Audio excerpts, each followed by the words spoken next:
This ESN third anniversary is dedicated to all Biafran fallen heroes and heroines.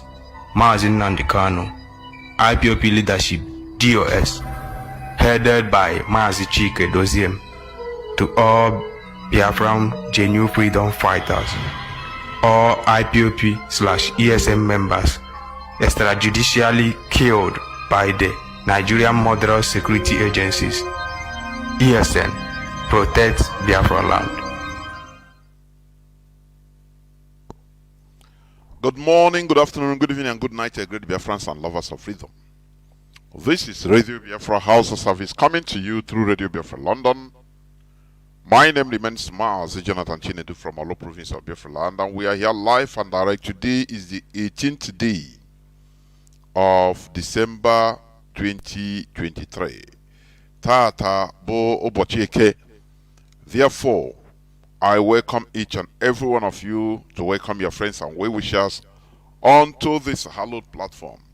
Regardless that I am a little bit late than usual, but we must continue. Therefore, as you may all have known, we are a people under threat of extinction. Therefore, what do we do? That is what we are doing. What do we do other than what we are doing? To protect ourselves, to defend ourselves, to make sure that we also exist in this planet Earth. That is why we are fighting to liberate ourselves from that abominable zoological republic called Nigeria, a racist construct created by Britain, where things that you don't see, horrible crimes you don't see any other place in this planet Earth is taking place. Where Bill Gates, the architect of eugenics, where Bill Gates and co have bought the organs of every Nigerian in advance, paid for the organs of every Nigerian. Have you forgotten? Something that it doesn't happen other places. Things that you can never, Britain created Nigeria so that human beings will be surplus for experimentation, for cannibalism if you want, for any type of thing you want human beings to do. That is why they combine, they created Nigeria for all kinds of human experiments as guinea pigs, to use for harvesting of human organs as they want. And that is happening in Nigeria, where life, life doesn't matter nothing. Where a cup of water is more precious than life, human life in Nigeria. No person cares. Where people are being, put together to fight and hustle for their daily feedings and daily breads, even if it means eating themselves raw, it is allowed in Nigeria. That is a horrible hellhole.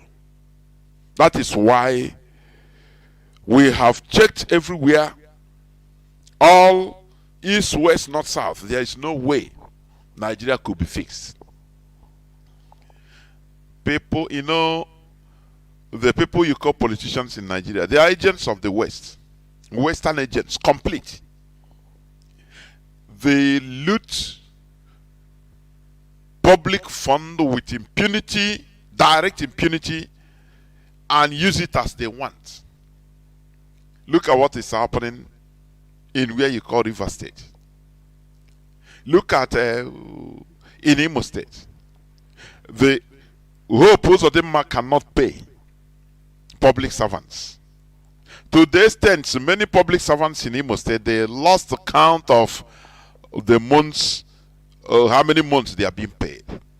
And the worst part of it is this: even the mega once in a year, once in 2 years months they are being given, they cut their money, they reduce their money lower than what it should be. And you don't talk, they will even go and give testimony. Thank God though that this thing, even they remember us today.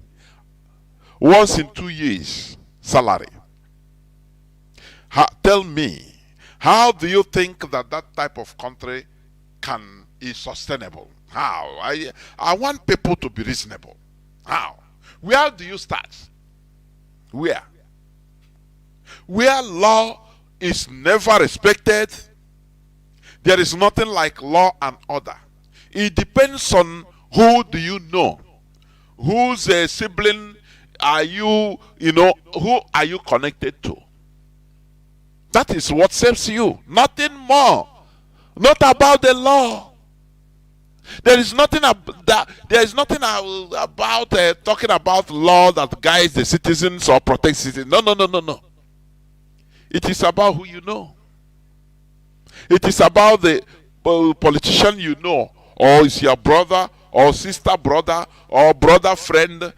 The connection you have is what protects you, not law. There is no law in Nigeria. Nigeria is a completely anarchous domain. A place where there is no law and order. And that is why you can see what they call, I'll talk about democracy in Nigeria. It makes me shed tears. And I have been saying it here, that one of the main weapons of the West, of the Europeans to continue subjugating Africa, is their so-called imposition of their version of democracy. Are you hearing what I'm saying? Africa has been disarmed, complete. They are learning everything right from start, because the colonization of the European colonization of Africa stripped Africa naked of everything. I say everything. As Africans, we are now programmed to hate our predecessors, our ancestors, people that gave birth to us. We are programmed to hate them. We are programmed to hate anything concerning us, ourselves, our tradition. We are programmed to hate it. Even system of government, we are programmed in order to fight for European democracy imposed on us, not good governance. No person talks about good governance. No person talks about upholding our system of governance before the advent of the white people for us to develop it. No person. Everybody now thinks that their version, the so-called European democracy, is the only way to advancement, which is complete 100% lie from the pit of hell. China has proven it. Other countries has proven it wrong. That you can develop in your own system. But we are complete, have been stripped naked, nude Africans. Both our spirituality, nothing. Everything we depend on foreign. As I used to say, let me reiterate it. We are the only race black Africans, the only race that does not have any god that resembles us. Yeah. We worship, we bow down to foreign gods that resemble other races. Indians have God, Shiva, and others that resemble them. Japanese, their god resemble them. Thailandese, they have their god resemble them. Arabs, their god resemble them. Europeans, their god resemble them. Africa, where is your own god? They start quoting for you what is written in by Arab prophets. What is written by Jewish prophets or European prophets. Now, where is your own prophet? And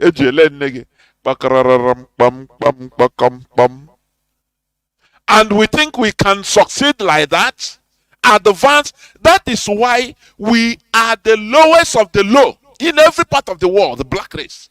Because we have no God that resembles us. Here, we try to make you reason. We try to make you think. Reason. You know, what you hear on Radio Biafra is not what you are used to hearing. No. What you hear on Radio Biafra is what will change your life radically, make you reason critically like a human being you are supposed to be. Do you think at all? Do you reason? You know, we are Biafrans. We are in the center of the world, the center of the universe. And that radical changes, positive changes, liberation, we start from that dot. That place, let Buhari call the dot. Okay, and that is what is happening. Because we are king makers. All we are asking is for liberation, for freedom. Freedom that others asked for and got it. Bangladesh fought for freedom, asked for freedom, and they got it. Now, how in this world that our own becomes different? Why? Why? Is it people that it is normal to subjugate? Is it that we cannot be able to rule ourselves, which is lie from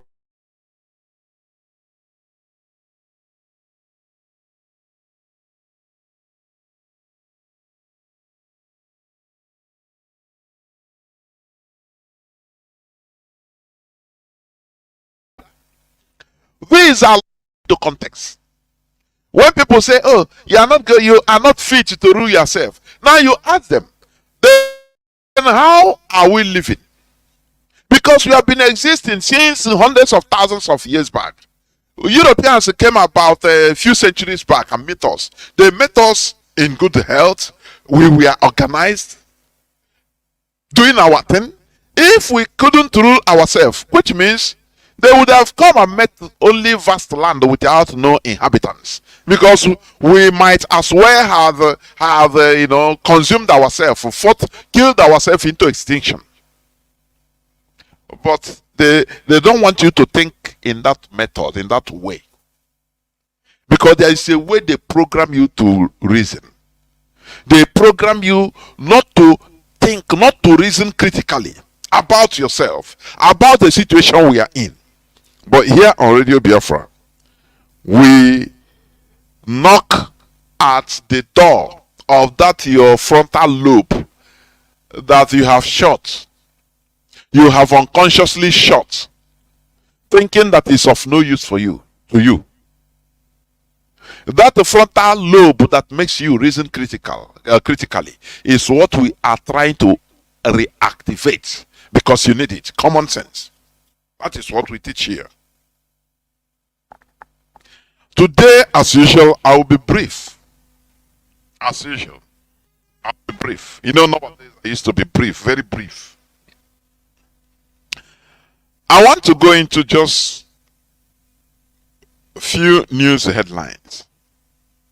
And there is one news I want to talk about.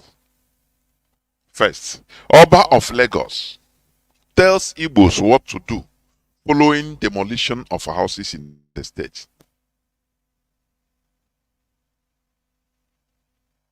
Remember, before I continue, I want everybody to understand this, that we are in a freedom fighting.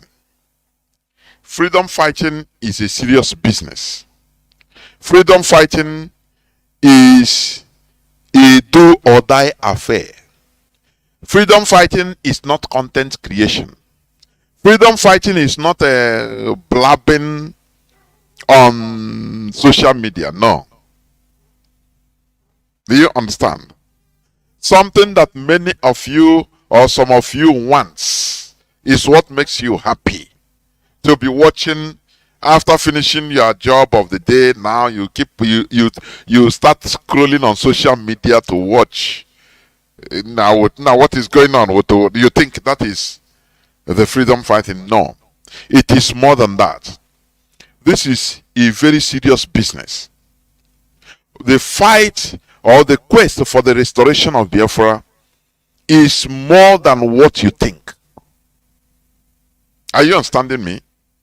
First of all, we don't want only flag independence, whereby Britain will be ruling us through unseen hand, as they are doing in Nigeria. No. We want to take our space in this world and earn our space, whereby we can showcase our productivity. Because what makes a human being, or a real human being, what makes a real human being is being able to produce productivity. I want you, if you are in the zoo, just take a look as you are listening to me. Take a look at the whole, properties you have inside the whole things you have, gadgets you have inside your parlor or room. How many are being produced in Nigeria? Just take a stock. Just as I'm talking, be glancing. Check the things that are in your room or in your parlor or around in your yard, your house. Now you ask yourself, how many of these things are produced in Nigeria? And you see that if there is any, it will be very tiny percent. But we could do more. Now you ask yourself, why is it that others are producing? Why we cannot? When you start, troubling your brain with all this type of critical questioning, you will start receiving answers that will be baffling to you. I am telling you. Is it that those people that are producing this are more human beings than us? Why is it that a European, other races, they will produce? Aircraft is being manufactured in Asia countries, in Japan, in Indonesia, in China, if not other places, in European countries also, in American countries also, in Australia. But why is it not manufactured in Africa? But you have African pilots, those that can pilot aircraft. You enter local flight, you see Nigerian pilots, they are happy piloting, announcing, people are serving. But why can't you manufacture it? That is a critical, all these are critical questions that when you ask, when you have the capability of driving work they manufacture, why can't you manufacture it? That is where the problem is. And that is where they want you limited to. Cars are produced, now manufactured elsewhere. You are now fighting to buy the latest, and you are driving it. You are now boasting of being able to purchase a foreign produced car, something you cannot produce, but you are boasting with it. You give testimony that, oh, God have done it, it's a miracle that you bought this car. Now, if it is a miracle for you, what of those that produce it? What of the producers in Germany? What of the producers in Italy, in Spain, in America, in Canada, in different other countries? Now, what do they say? You see, when you start thinking like this, you will start being illuminated. Your brain will start coming up. You understand? Your brain. That frontal lobe will start reviving. Because you say, no, if you just can boast of somebody making mouth or being able to buy this car, making mouth in Nigeria, showcasing the car. Now you ask, what of those that are producing the car daily? And what the person is boasting is even second-handed cars. It's a car that they have used for many years and brought, and he is now boasting. Now you ask, what of those that produce it? If you getting that car is a miracle. Now, what of those that produce it? What do you call it? Then, which means they are your God. Do you see how things work? Do you see logic? If you getting it, being able to get some foreign good is a miracle. Which means those that produce it are your God. Because without them, you cannot even get it. That miracle cannot even come to you. Do you see that? Do you see that? Well, that is the reason why we need to be changing our mentality. As I was saying, we are in a freedom fighting. There is no room. Let me tell you, there is no room for continuous emotion, sentiment that can bring you down. No, we need sentiments that can move you forward. Do you understand? There is I think, is it recorded in one of, is it Colonel Madiebo's account of the Biafra War or Frederick Forsyth, where a Biafran captain, when they were surrounded, I think it was in Uguta, when they were surrounded, they have been waiting for weapon. They have been waiting for weapon, being promised that weapon is coming to them. Because if they have weapon, you know how our people are. We are gallant people. Forget about what different things Nigeria did to us, together with religion, turned us into cowards. We are naturally very gallant people. I am telling you. I have an uncle, very agile uncle. He's late now. He was also a captain during the war. He was an officer. He used to tell us about the Biafran war. And when we were small, he said that, a Nigerian soldier, when it comes to face-to-face combat, that Nigerian soldiers are cowards. They run away very easily. If it comes to even physical combat, because sometimes they mix to the extent of physical combat, it doesn't take less than 1 minute. You bring down a Nigerian soldier. It doesn't matter how huge. They called some of them. They call them gudu gudu. Bring him down on the floor. Will slaughter immediately. It doesn't take a few seconds. They move like lightning. That is how gallant we are naturally. But things happen to us. Things happen to us. They try to change our nomenclature into cowards. Whereby one, you will see two Fulani will carry knife and pursue 1,000 communities. In a community. Ndibo. Now was for just 2 people, 1 or 2 people. Something that is not our character. But that is a talk for another day. So what am I trying to say? This is a serious business. We should understand that we are heading towards Biafra restoration. Are you hearing me? Our leader is inside the enemy dungeon. As I said the day before yesterday, our actions and inactions is what is going to bring out Mazi Nnamdi Kanu. Bring Nigeria. There is no other thing than, okay, let us negotiate. That is the only thing. Nothing more. Nothing more. Let us negotiate in order to stop all this thing. Let us negotiate. That is where it is heading to.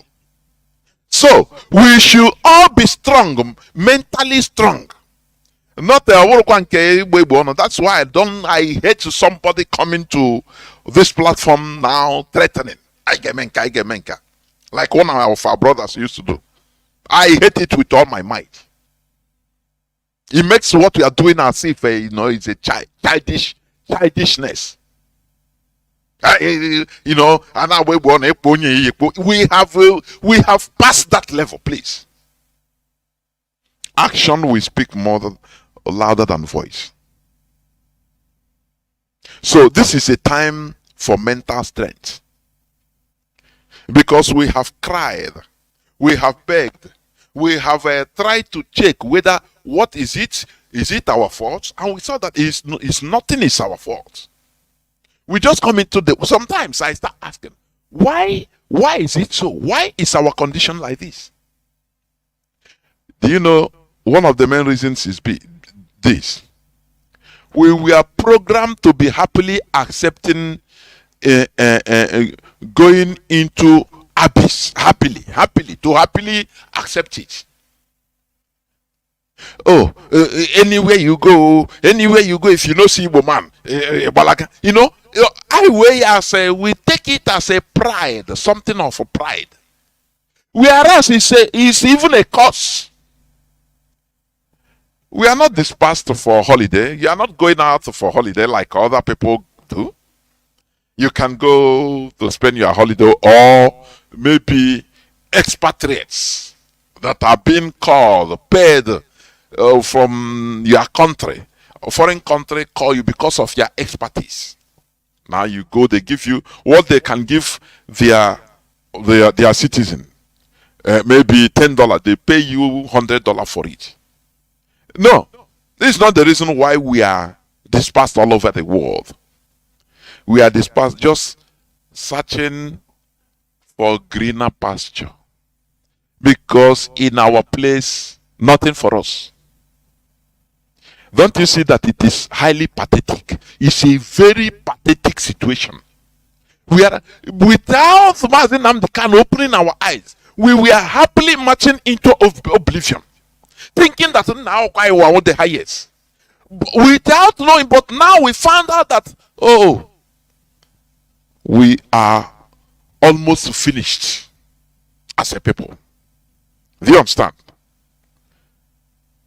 Mazi Nnamdi Kanu,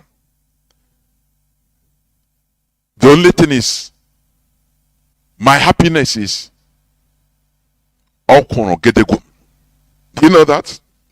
Do you know that had it been Mazi Nnamdi Kanu is not he want to sell everything, he would have come out anytime he wants. He just finds something. I used to say this for people that are going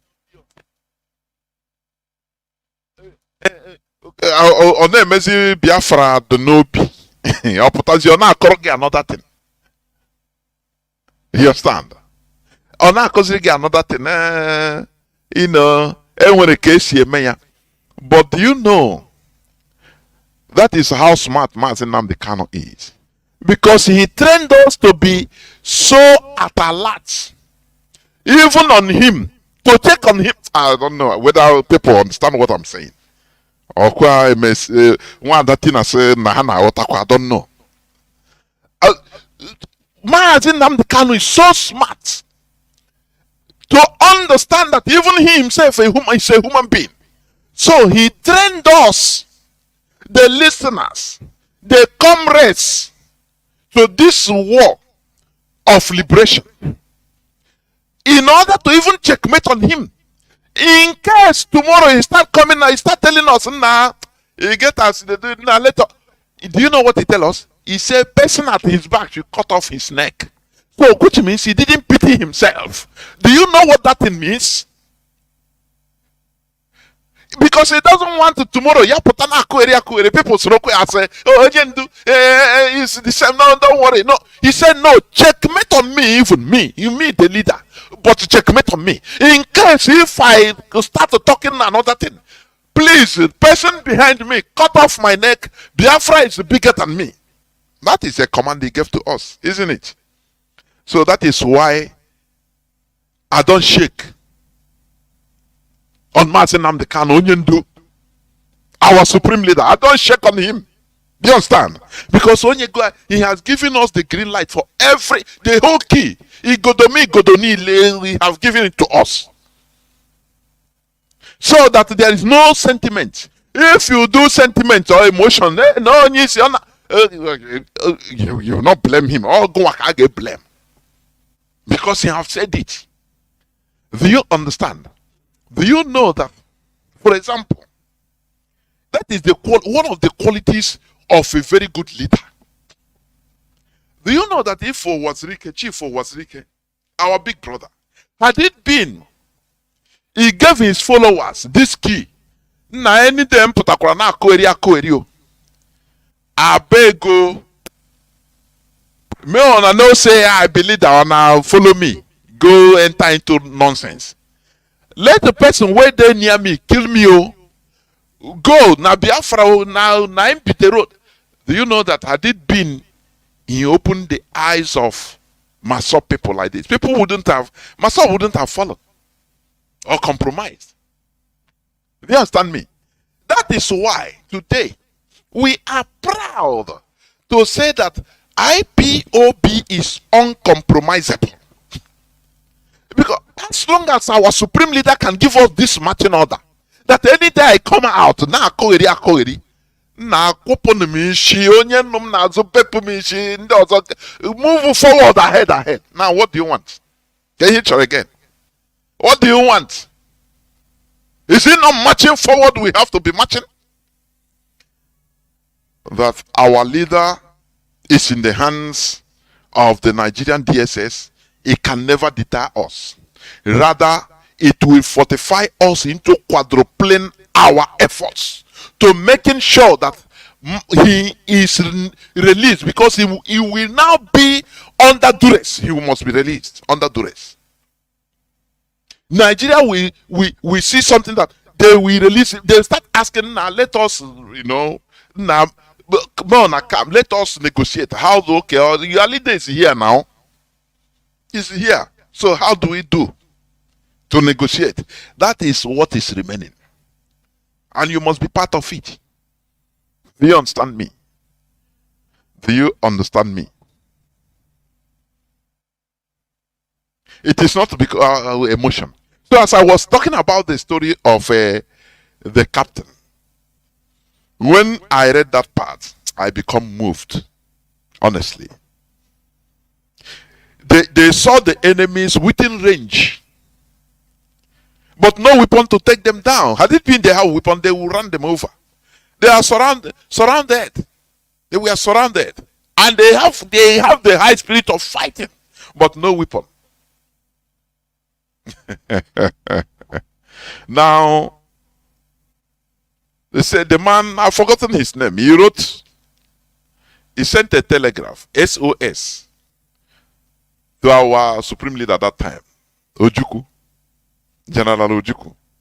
And he finished the report that no weapon, no we are, but we are here, morale is high, but no weapon. Enemies at sight. They are trying to overrun us. No weapon. We have been waiting. Now he concluded, when you conclude the letter, he said, yours faithfully. He said, we who are to die sent you salute. We who are to die. Oh, Chineke kwena ihe ọjọọ. When you listen or read some of all these things, you see that our people, we are gallant. You know what it means? You know that you are going to die. He say but he say we are not going to pull out. Oh. We who are to die sent you salute, sir. When Ojukwu read this thing, he tears started rolling out from him. He's a general, but he shed tears. Which kind of courage is this? Which kind of courage is this? But the issue is this. The saboteurs, they don't have any conscience. When you give somebody money, go and negotiate for weapon, he will go and bring akpakara dingwom, condemn iron inside containers and bring.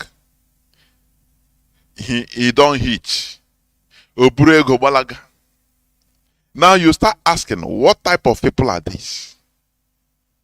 Do you see the problem we have? These people, they don't have conscience. That is why saboteurs, when dealing with them, you don't deal with them with conscience, because they themselves, they don't have conscience. You understand me? That somebody, I played the clip of the 3rd anniversary of our gallant men, and I will continue playing it every time I come on air. Somebody has fund of IPOB in her care. Now she now took it as Okwechin.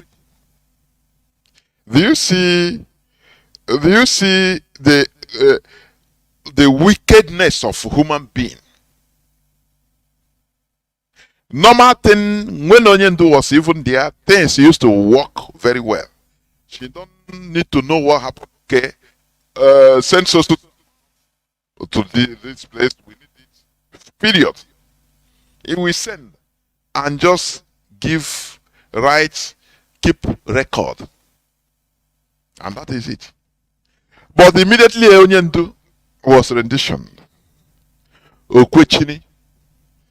Now you need to secure, because for them, Onyendu is no more coming out.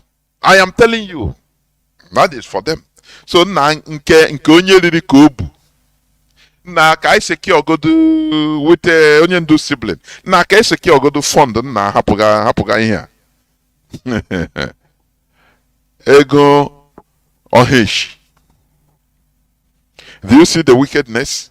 And they are the people that we go. I don't know where I'm talking. I don't know where I don't even plan to talk about all these things, but it's coming. It is them that we go, and after starving fund, they will still make sure to call the people and hey, these people, they will not do anything. They have eaten money. There is a type of crime and wickedness in this world that that's why sometimes cherish the system, the ICCG are attack people, and although they kill innocent people. But if you get people that commit this type of crime, you use those system ISIS. I when they got a Shina 4-story building or 5-story building, kwapo ha ken ha bonaka, kwapo ha from up. Had ha cut into pieces. When they are getting land, and they are supposed really land. Because the crime, what they did led to the deaths of many of our people. In order to sabotage the leadership of this struggle, they continue committing crime that is eating, that is killing people on ground zero. Because they want to sabotage this person or that person. They want to make them irrelevant. No, they are not going to give you anything. No. These people, you don't see, they have they collected money. They are starving you now, but the money is in their hand. Many people don't understand how IPOB works. That is the reason why. Many people, when with the presence of Onyendu, the departments, every department is working normally. Because this is a freedom fighting. This department doesn't need to know everything. about this. He doesn't need to know everything about, because for security reasons. Oh, Onyendu will say, okay, this person, work with this person.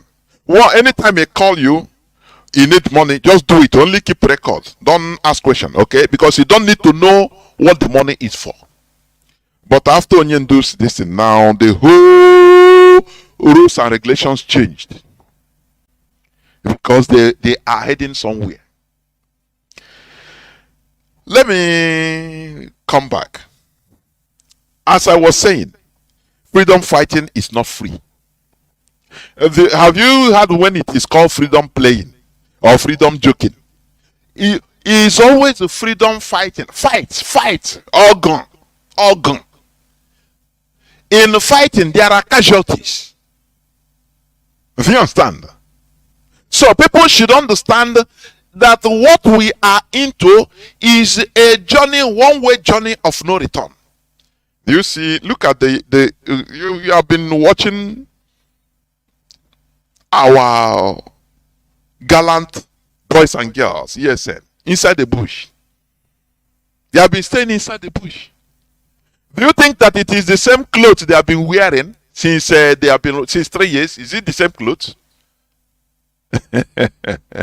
Sometimes when I hear people giving their expert suggestion on what to do, like this. And now I say, do you think that the fund is coming? That IPOB is a billionaire movement? Oh, got that little fund, but look at thousands of our people, thousands of our gallant men and women everywhere in Biafra land. How questioning? It doesn't matter the difficulty. How questioning? Undisciplined. Don't go out, they stay. Don't do this, they stay. No problem. They obey. Waiting for command. How are you not going to support these people, please? With what conscience are you not going to support these people? Please. IPOB has been blackmailed. The leadership has gone through hell. But we are still standing. Do you think that it is it is going to social media that made it like this? It is a skit making. Let me tell you, what they want to do is to blurring the line between IPOB and criminality. Blurring.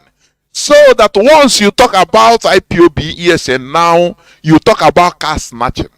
But there we continue making it known to all and sundry hearing my voice that IPOB is never engaged in criminality in our land, in anywhere. No.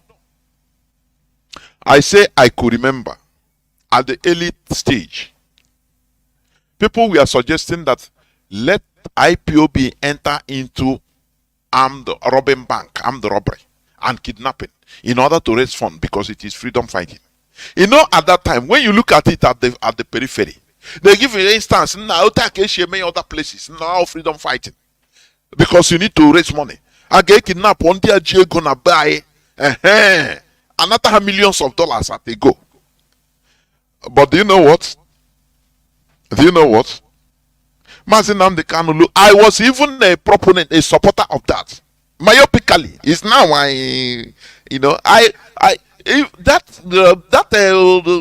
that road it all got even well for me.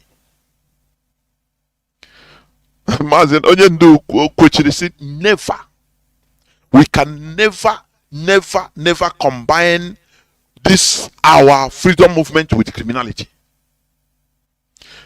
Many people now at that time, but it is later that we understood the wisdom.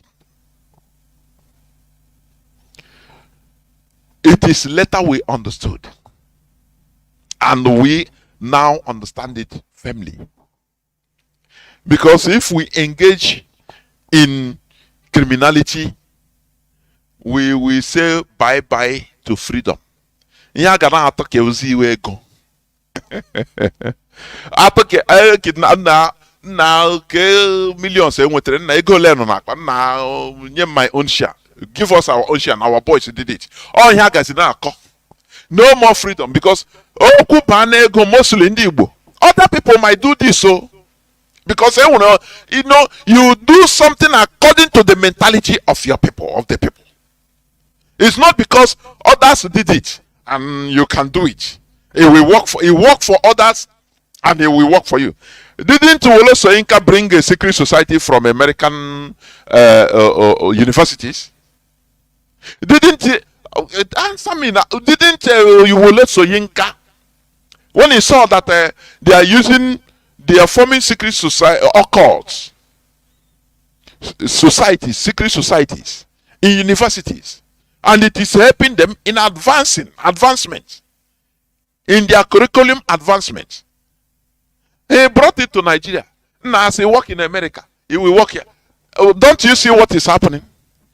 Just because, for example, a Russian carry AK-47 and use it very well. You carry it to give to a Nigerian Neanderthal. You see what they are using? You are what they are doing with AK-47. Even a baby, they can shoot a baby with AK-47. That something work for other place. It doesn't. It's not a guarantee that it must work in our own way, or in us, or with us. It's not a guarantee. You understand? So these people, any person that is using ESN, these are Nigerian government facilitated criminals. In order to destroy IPOB, they have tried to destroy IPOB since the rendition of Mazi Nnamdi Kanu through different ways. But they are surprised that I could change him. That is why the Nigerian military head, he convened a security meeting that they should tackle issues. We are watching. We know what they are saying. You understand? So any person talking about using ESN name or IPOB, he call you, he say he's a kidnap. He said now we take ball kid. That no, we have been saying it for years now. It has nothing to do with IPOB. We have nothing to do with criminality, any type of crime. Nothing. ESN. Don't you see ESN in their anniversary? It's on social media. Brave men and women. They're highly disciplined. They don't have time for snatching car. Where are they going to ride it? For what? These are criminals that any person that you are kidnapping using IPOB name or ESN is a complete criminal. These are sponsored by the Nigerian government in order to tarnish the image of IPOB and ESN in the international community. Because what they do, they carry all this in the video, everything they report. They send it to the whole foreign embassies in Abuja and Lagos. You don't know what Nigeria is doing. You don't know. You don't know. That's why Mazi Chinas and Wuru will come here. You people think it's wasting time.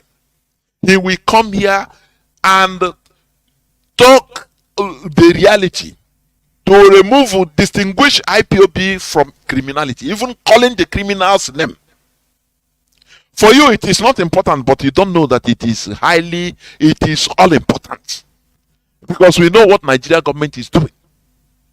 All those people, all those criminals, they label it, make reports. You say government, they arrange it very well. And now package it and be sending to the whole embassies in Nigeria. All, I say all. Because they want IPOB proscribed. Do you know our force? What keeps us going is that Akaye Diocha. We are doing the right thing. That is the base. We are doing the right thing. Akaye Diocha. There is nothing. We are not trying to take what belongs to another person. We are because we see that the situation we are is not good as a people. I'm not talking about the individual. When I'm talking about situation, please remove self or individual. You can be living well. I can be living well. One other person, another person can be living well individually. But as a people, we are zero. So I'm talking about us as a people, please. Because we are not here like they say in Ndioka. Or say Ligwe or individual race. No. We are not running individual race.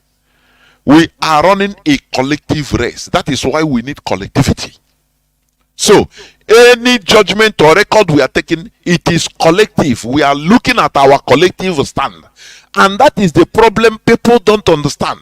Because they don't reflect, they don't understand what it means, collective goodness and individual goodness. Or collective success and individual success. They misunderstand all this. That is why they cannot understand it. That is why when we talk about the different things, how we are going, what we are not doing well as a people. They say no, but I'm doing well. I'm living fine. So what is it? Because they are myopic. Do you understand me? So let me go, as I said, Oba of Lagos tells Igbos what to do following demolition of houses in the state. Remember, it is the same Oba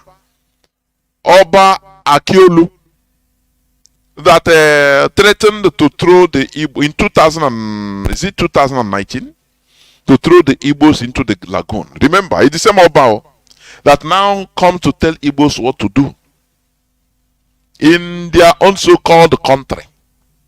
You know, this statement about the citizen on country, being a citizen of Nigeria, as an Igbo man, it makes me laugh. Because they don't regard you as a Nigerian citizen, even. They regard you are an Igbo man. When it comes, you are an Igbo man. You are a stranger in Lagos, in the economic capital of your country. You are a stranger. I never see this in any other country of the world, where they refer to citizen in their capital as a stranger. It never happened. It never happened. But it's in Nigeria. Because you know, as I told you, Nigeria is a country that is not like any other country in the world. Do you understand me? That is why you see things that you see somebody. Like, let me comment on this viral. I will go on this, caption, news headline that I'm reading. I will analyze it. But let me say this, because I remember different people send me this. Sometimes one video, you see even more than 100 people will send it to me, which is also good. Because it will force you to go and watch it. So, now, you see somebody from Bauchi State living in a yard, one room, not one mansion or one house, one room, where he kidnaps our children in Igbo land. I don't know which place is that, but it's in our land, in Igbo land. Sometimes it makes me, I feel, how low have we gone? How selfish have we become? When the people, all these skit makers, we are consulted by a chap that ran away from there, maybe a child of 5 years or 6 years. And I ran away from there, or less than. He didn't go to police. Because no person trusts the Nigerian police. You go to Nigerian police, they can even kill the child. The Nigerian police can even kill the child and harvest her organ, or sell the child. That is what something that doesn't happen in any other place. Before I continue, let me read. When I talk about police, look at this news headline. Kidnapped Delta Divisional Police Officer regains freedom after alleged ransom payment. A DPO, Nigerian DPO police, kidnapped ransom paid to kidnappers for them to release a Nigerian high-ranking police officer. Now tell me, Nigerians, Chineke. If kidnappers can be able to kidnap a DPO, police officer, and he will pay ransom. Now, who are you as an ordinary person? As a trader, as a public servant, as an ordinary person, who are you? Is it not the same police that's supposed to rescue you, but they kidnap police in Nigeria and they pay ransom? They, with their sophisticated, so-called sophisticated technology, this and that to track.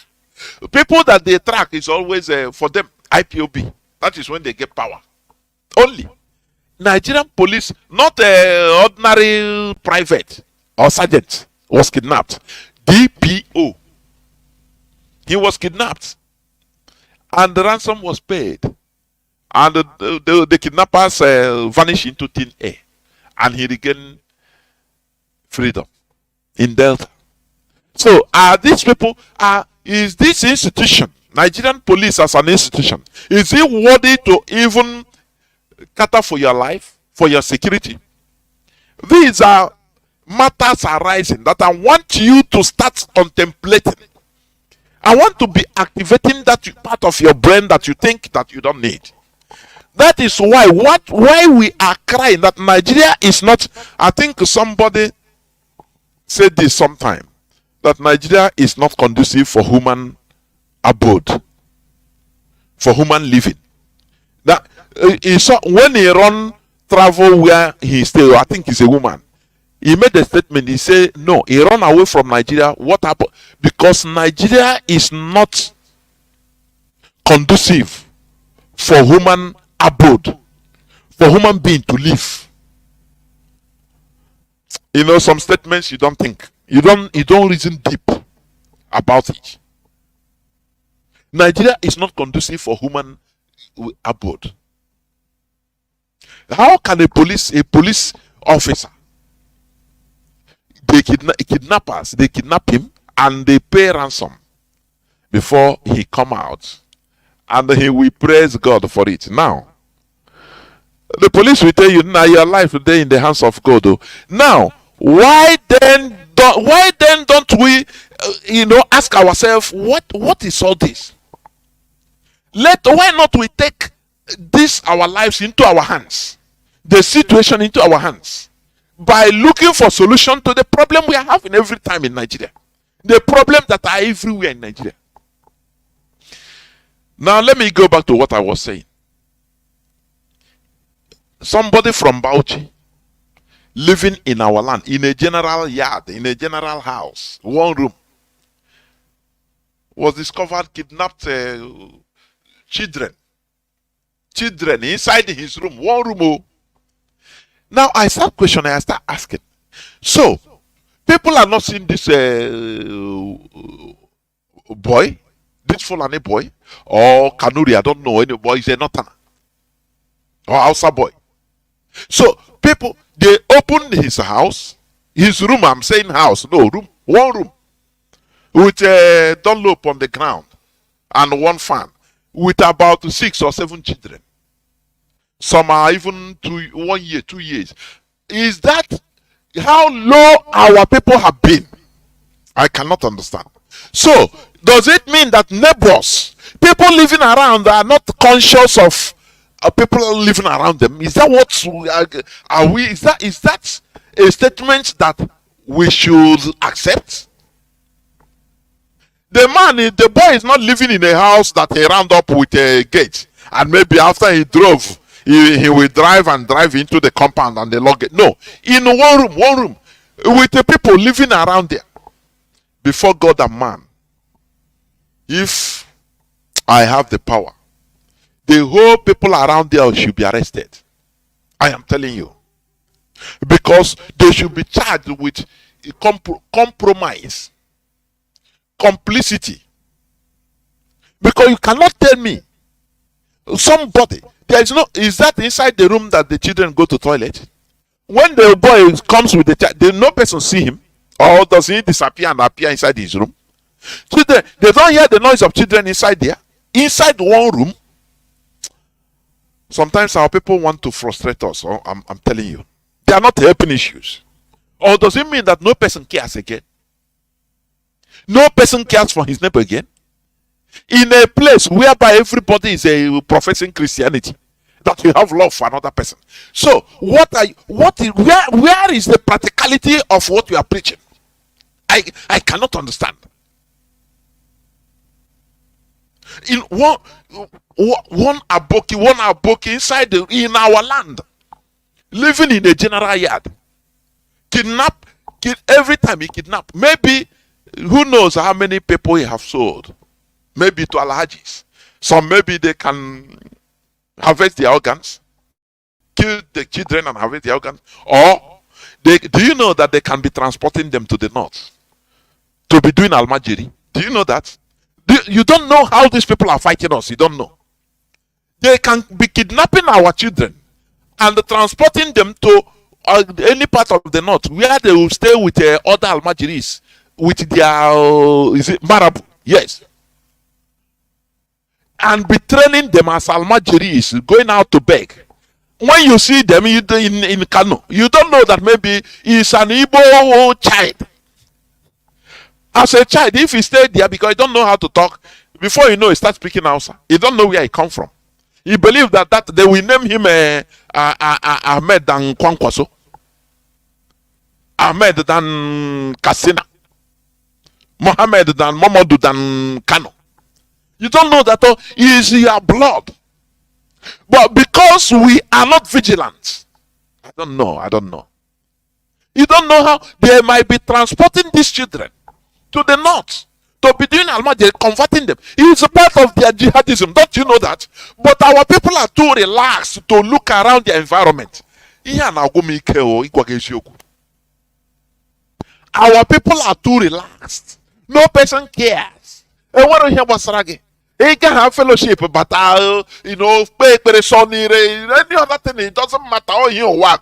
You don't know that beside a room next to your room, you is a kidnapper's den, kidnapping your children of your the same blood. You don't know. And even if you see, you don't care. Hey, if Biafra come, I got one lie you. I am Merogoala. Generally, I am Merogoala. I'm telling you, our negligence and our actions and inactions, I measure lie.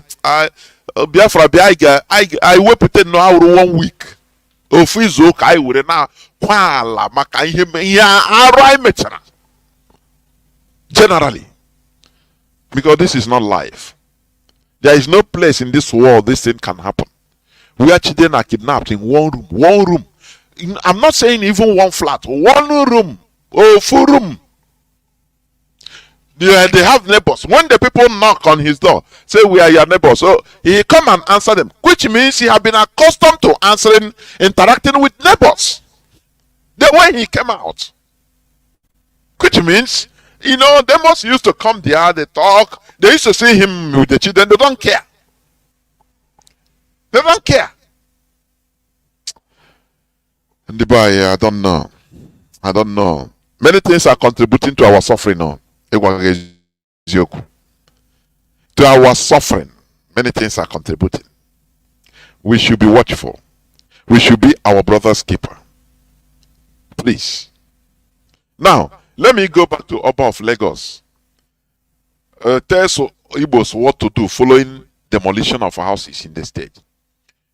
After the thing, once they beat you finish, because they know that you are very gullible, easy to convince, emotional. Once Oba don't talk our matter, now Oba try at least he put him out of our matter.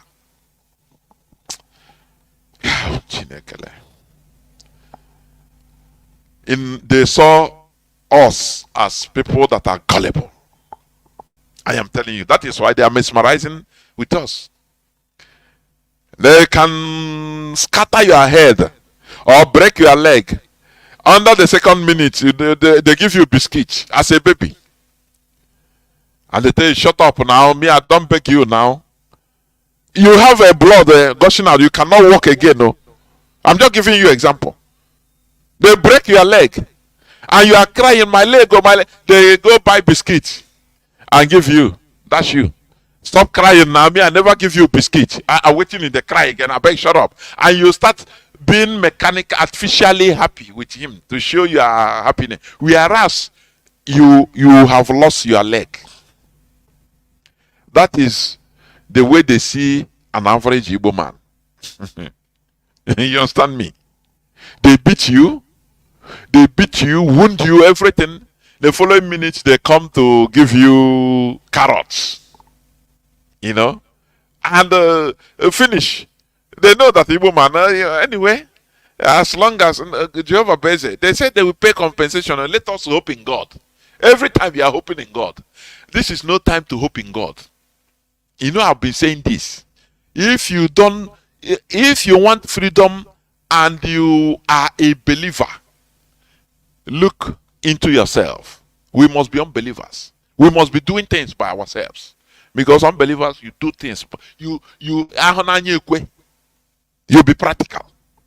Not anyway. They destroy your homes. You have nowhere. They will come and say, yeah, don't worry. We're on top of the issue. The one you have gone now said, you know, we're on top of the issue. Your people should become, maintain good citizenship. We're on top of it. Hey, they raise your morale. And you clap, you are happy. And off they go forever. Who will you hold responsible? You know, who will you hold responsible? Yes, our people, they will start going to church, praying, holding God responsible. Now God will bring down your house. Now God will build your house for you. Now him demolish your house. Why you hold God responsible? Let me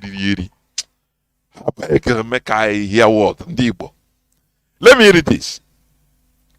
Akelu dismissed the notion that Governor Babajide Sanwo-Olu would intentionally demolish their properties, emphasizing that cooperation is essential. They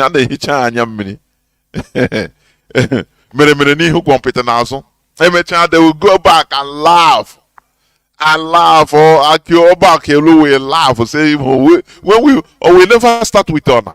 When we finish with honor, don't worry. After giving this statement. These remarks were made on Saturday during a meeting with the President General of Ohanese, Emmanuel Iwanyanwu, at his palace. Some Igbo residents in Lagos has expressed concern about the demolition of their properties and shops by the state government, accusing Sanwo-Olu administration of ethnic profiling, which is correct, through these actions. But the problem is, you talk, what are you going to do about it? What are you doing about it? Are you supporting what you are doing? The answer is no. When IPOB talk, do you listen? The answer is no. So you continue suffering until you get brain. If you die, your children will continue suffering until you get sense. Sense will force itself into you. You understand? I used to give this analogy with European Jews. For centuries, for millennium, they continue suffering. So it doesn't matter. Now they are Europeans. After they die, their children continue the same line. Do you know what brought them to their sense? It was forced sense. Nothing brought sense. The sense was forced by force into them.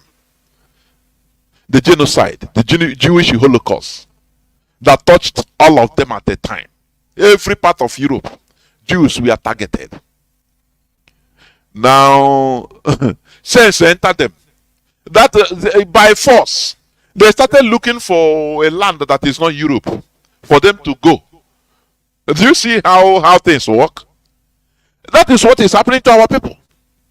They destroy others that they never destroyed. Their distance didn't touch. No, it didn't touch my side though. You will go, your pastor will obtain you. Say, because you're a member of my church, that's why your house is intact. And they will continue being intact in Jesus' name. You say amen. Now, others that thing will not give no spirit of camaraderie. in order to feel for those that their buildings were destroyed, their hard-earned money were destroyed. No, you don't feel for them. Only protect yourself. Also, personal journey. That is what we are trying to break in our land, in this Radio Biafra, because we want to make it that it is a collective fight, collective run, collective race. Do you understand? Contrary to what they brought to us. As when you see your brother's disaster, you will be happy. You thank God that it is not me, it is them. I beg, it will not touch me.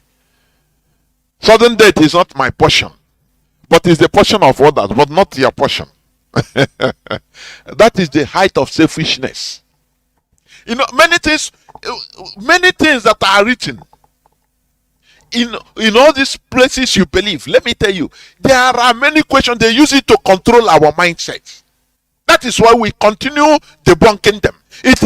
Before we would be afraid to talk, but now, no more. That fear has gone. The fear of when you talk, hey, that God will kill you. No. It's a lie. It's a lie. It's a program. It's a cage. So many things that have been taught to us is to keep us, separate us, to make us more stupid and hostile to ourselves. Not to be collective, but to be individualistic. And it's worrying us. So that when you see the mishappening that befalls on your brother, on your fellow Igbo man, it will make you go church more, so that what happens to him does not happen to you. And you are happy, you give testimony that, it didn't reach our side though. You are a very selfish human being that is committing crime against humanity. That is what the only thing I would say. You are committing crime against us as a people. When you like one of our brothers said, any testimony. That I have my personal encounter. I could remember when I had a 101 with our brother. This is my personal encounter. I was crying and laughing at the same time in me. Personal encounter. He said that the God will give me money and make a Igbo woman be hawking pure water. Pregnant woman hawking. He said you don't want that. You don't want that God. And it's true. That is, when you have that mentality, it's for us to join hands together to do something that will benefit all of us, not one individual. I don't want to digress. Let me continue reading, please. However, Akiolu said, that is Oba Akiolu said, the one that said Igbo people will throw, he look at even people that are older than him in face on 2019, telling them that he will throw them inside the lagoon if they didn't vote for this governor now, that is demolishing Igbo properties. Akiolu said, we know Igbos are very hardworking. That is the way where they get us. They know our weak points. When you tell Igbo man, na gbambo, na I won di ogbambo. That is a mechana na ihe niile. Ono ekozi na na gbambo, I ka gbambo. You are just busybody. Akpata atufu okay wo. You understand? Akpata atufu. Ejiri ya abo garanya. That is the way they used to get us. So Igbos are hard working. Iko no turayo na ejoku. 75% of properties in Lagos is for Igbos.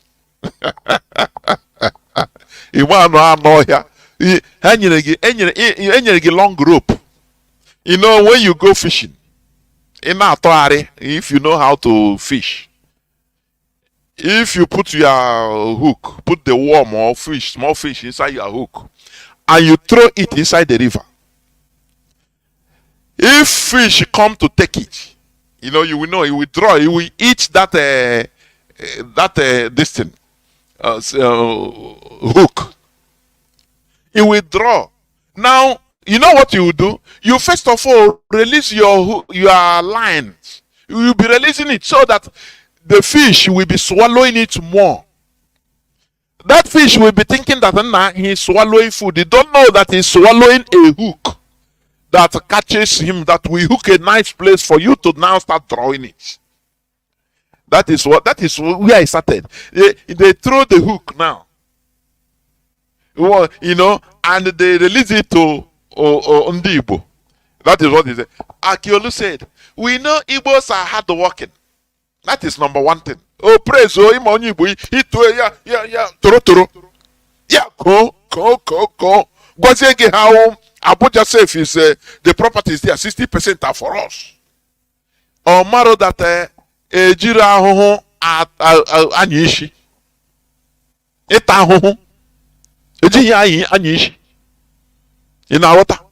But they impose us kai wera hoho na anyishi. And it is working for them. Oh, Igbos are hard working. Now you ask, hard working. Igbos are hard working.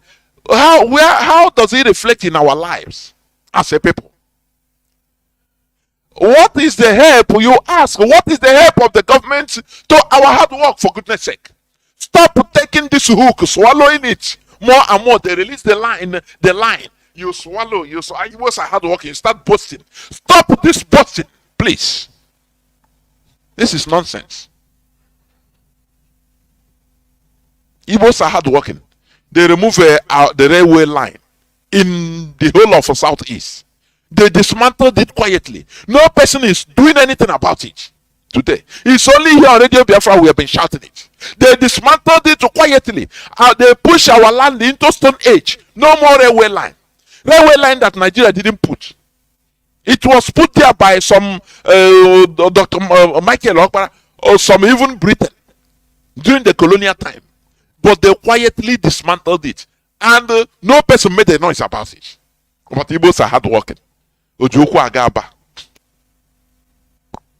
Igbos are hard working. You will carry goods of maybe 50 kilo. Now trek from Onisha to Aba. Oh, you are hard working. Spare me that nonsense. You ask any person hard working. Now, what has government have to do? What are they contributing to our hard work? They know that we are hard working. Why are they dealing with us? That is a question, a reasonable question that you should be asking. Not swallowing it. Not true. You know, come to our land. No government, no federal government infrastructure, but we build the houses, nice house. In a toll with our. Give them reason, ask them pertinent questions. Why? Okay, you know that we are hardworking. Now, why are you treating us like this? People that are hardworking, you should encourage them. Government should encourage them, but we don't have encouragement. Instead, you start boasting. Now, go to our villages, big houses, nice houses. Look at Badan, nothing, only corrugated iron or rusting iron. You are gullible as they want you to be. Stop boasting with suffering. Stop boasting with suffering. We can do better. Let us stop boasting with suffering. They call us hard working. We accept, so that even if they destroy our hard-earned property, they call you are a hard worker. Continue. Tomorrow you can do it. If Mama will say anyway, they know us as a hard worker. So don't slumber. Don't slumber. Just continue. Tomorrow, start afresh. And you build, they destroy. Can't you think? This hard work, it gets to my nerve. Okay, all of them know we are hard working. Why do we have government? Why are we then in Nigeria? What is the benefit? A government should encourage hard work. But now, why are they dealing with us? Oh, we are hardworking. We build, they destroy. They say, oh, start. You are hardworking. Or you continue. Start again. Start afresh. Building. And then, are you not an idiot accepting all this nonsense? They are mocking us all the time, but you don't know it. You never accept. Hard worker. Hard worker. Ngwa continue hard working. Bro, as a boss. Hey, No matter. No, the time for that has gone. We have uncovered all their tricks in their wordings. Whenever they tell you you're hard working, Igbos are hard working, say, okay, you are hard working. What do we have to show with it? What is the government doing to hard work? Is the government against hard work? You ask them pertinent questions, not accepting and having courage in so that tomorrow they will tell you, don't worry, continue hustling, start afresh, you can make it. They will come and deceive you and say, we are hard workers. Oh yeah, even if they will go, even if they destroy our properties, we will start again. Is that life? Yeah, I wonder. Yeah, I wonder because. Let us remove ourselves from gullibility, please. That is the essence of what I'm trying to say. This praise, there is a praise that is mockery. Mockery, please. Do you hear the interview that is going on every time on Radio Biafra? Even personally, I played this several times. Kunle and Alhaji. I think the second said, just praise the Igbo man. Give him a sense of belonging. Praise him small. He will boast and be proud, and even before you know it, they know us. That is why this man started his statement with, we know Igbos are hard working. The same statement all the time, everywhere.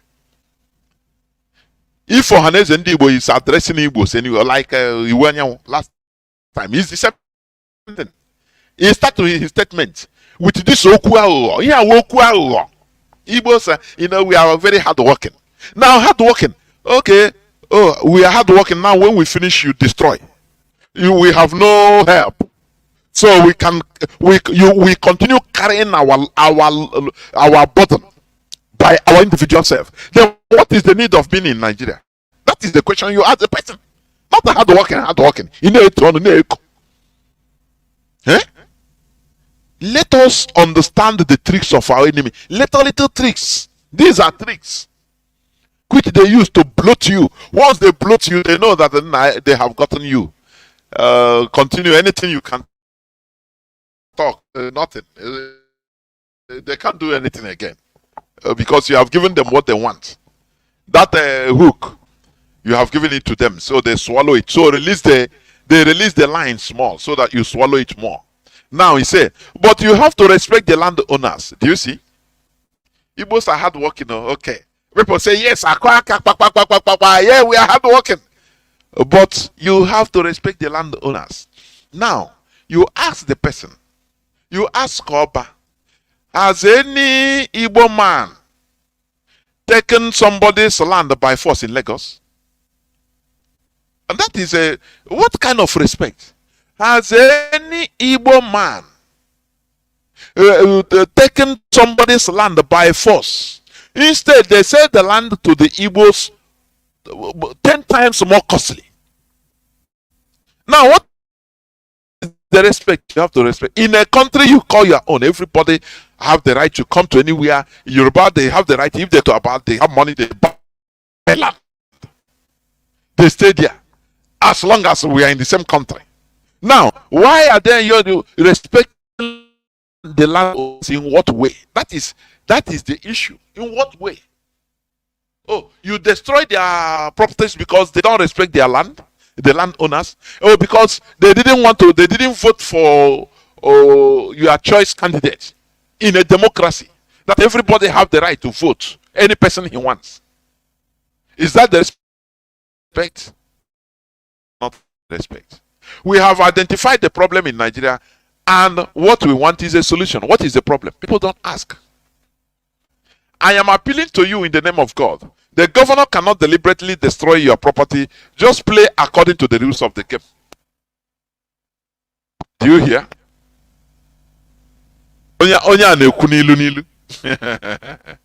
Oh, he's talking on parables.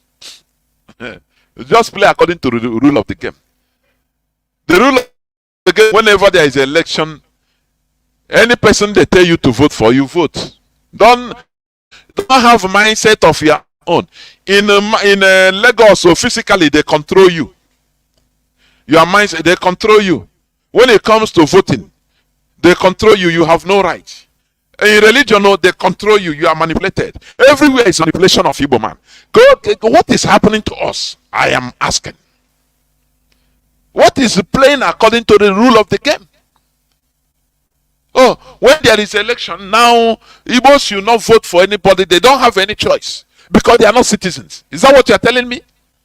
Because they are gullible people that are controllable, subjugable. Is that what you are telling me? These are pertinent questions that we want people to be asking, but they don't ask it. So they accept every insult, and that is why you build, they destroy. Because you don't ask pertinent questions. You don't make the necessary noise.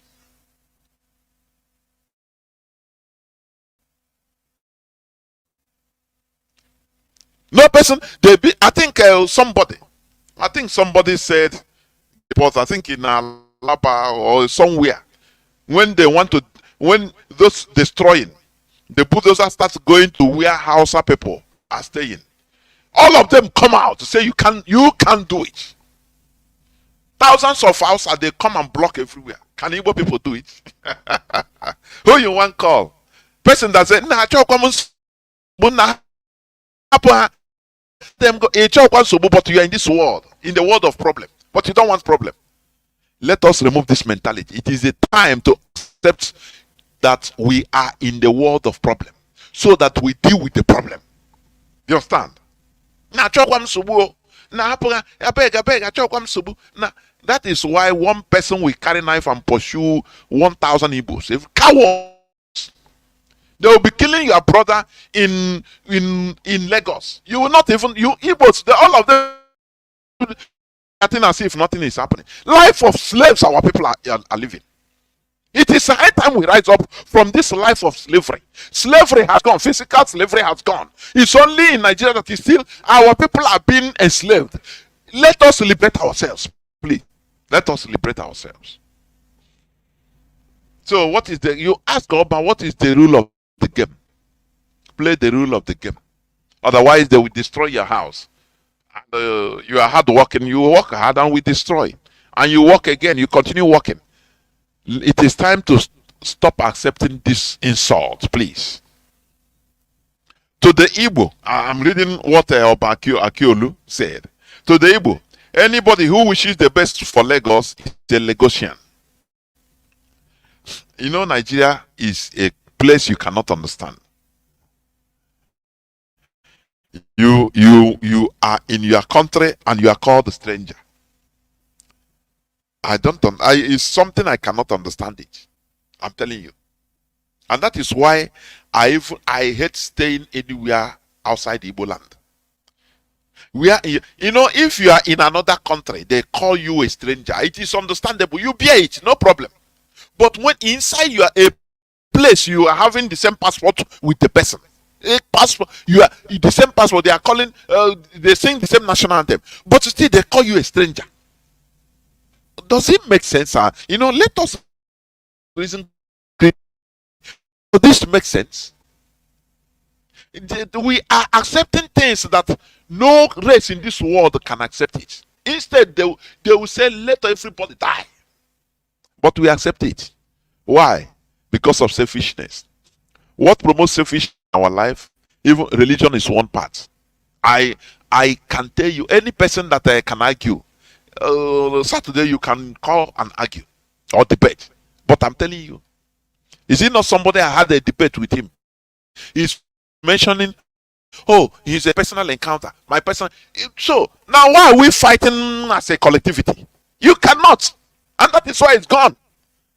Because what he likes is that the personal, that thing they program you. Oh, you are thin. That thing is a personal encounter. Once you believe, oh, you will be well with you as one person. What of us as a people?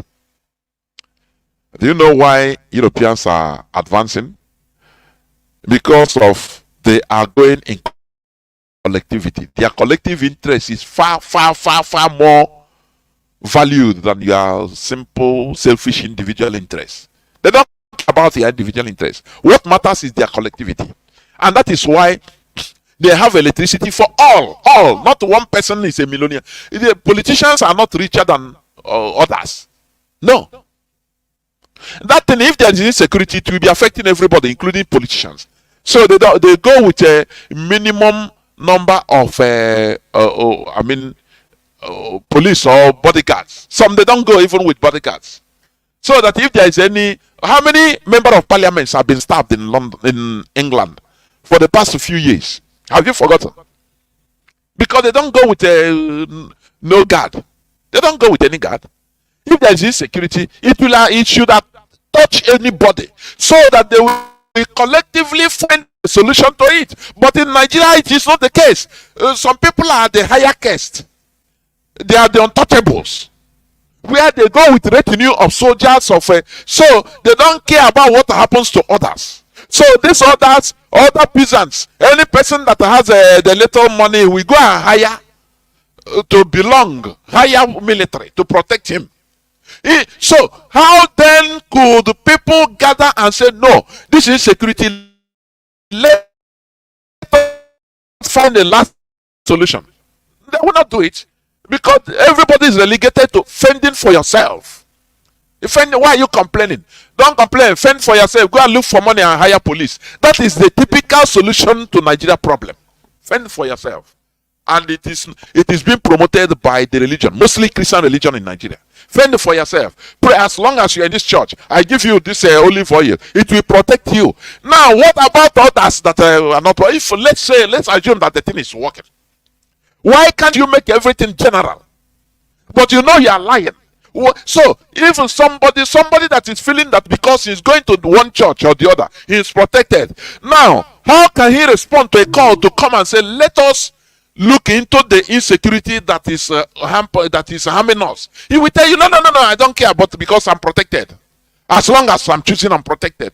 This is the problem we are having in our land, and people don't want to understand this. It makes me mad. Because it brings a separation. It brings individualism in our land, in our lives.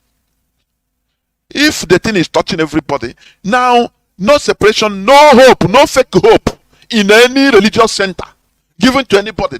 That so long as your pastor touch you, you are no weapon that is fashioned against you. Once you remove all these things, everybody feel that everybody is vulnerable. Now people will now start looking for collective solution, not individual solution of making money. Now go hire for police. Now go hire police to be inside your car to carry guns so that they cannot kidnap you. No. Now go let pastor pray for you now so that you have protection. No, that is individualistic, selfish solution to the overall collective problems. Now when you it's the same thing. When you call for collective solution, the person that has money to hire policeman or military, he will not listen to you, because for him he is okay. The same way the person going to one church or the other will not listen to you, because he is listening to the voice of unbeliever. It will even bring him to vulnerability. So instead of our program, you don't listen to unbeliever. Just continue maintaining your race. As long as you are coming here, no weapon that is fashioned against you. That's wrong. Do you see all these teachings? That is what it's not about any other thing. These are mental programs. This is what we preach here. I don't know how people can't understand this. These are things we should break, so that all of us will see ourselves as vulnerable, as equal. Now we do things to save ourselves as a people. That is what IPOB stands for. That is why we answer one family. When they call you hard work, hey, hard work, you Igbos, you are hard working. You don't know that it's mocking. They are mocking you. From today, you'll be asking them questions, please. This is where I'm going to stop, because I feel that I have even I've spoken a lot, but I will stop here. I will go into a few minutes break, so that when I come back, I will open the lines so that people will start calling. Please do not go away. I'll be right back.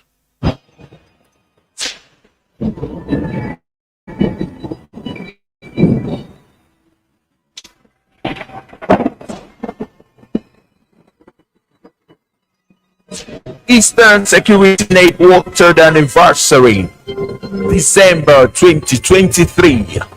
ESN protects Biafra land.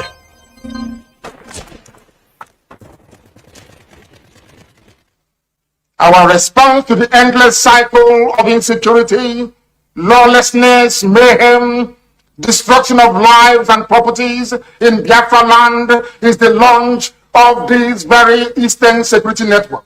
This very day, in the coming days and weeks, you will see them in their uniforms. You will see them performing very critical and vital functions of ensuring the security of our land. I urge each and every one of you to give them your maximum cooperation.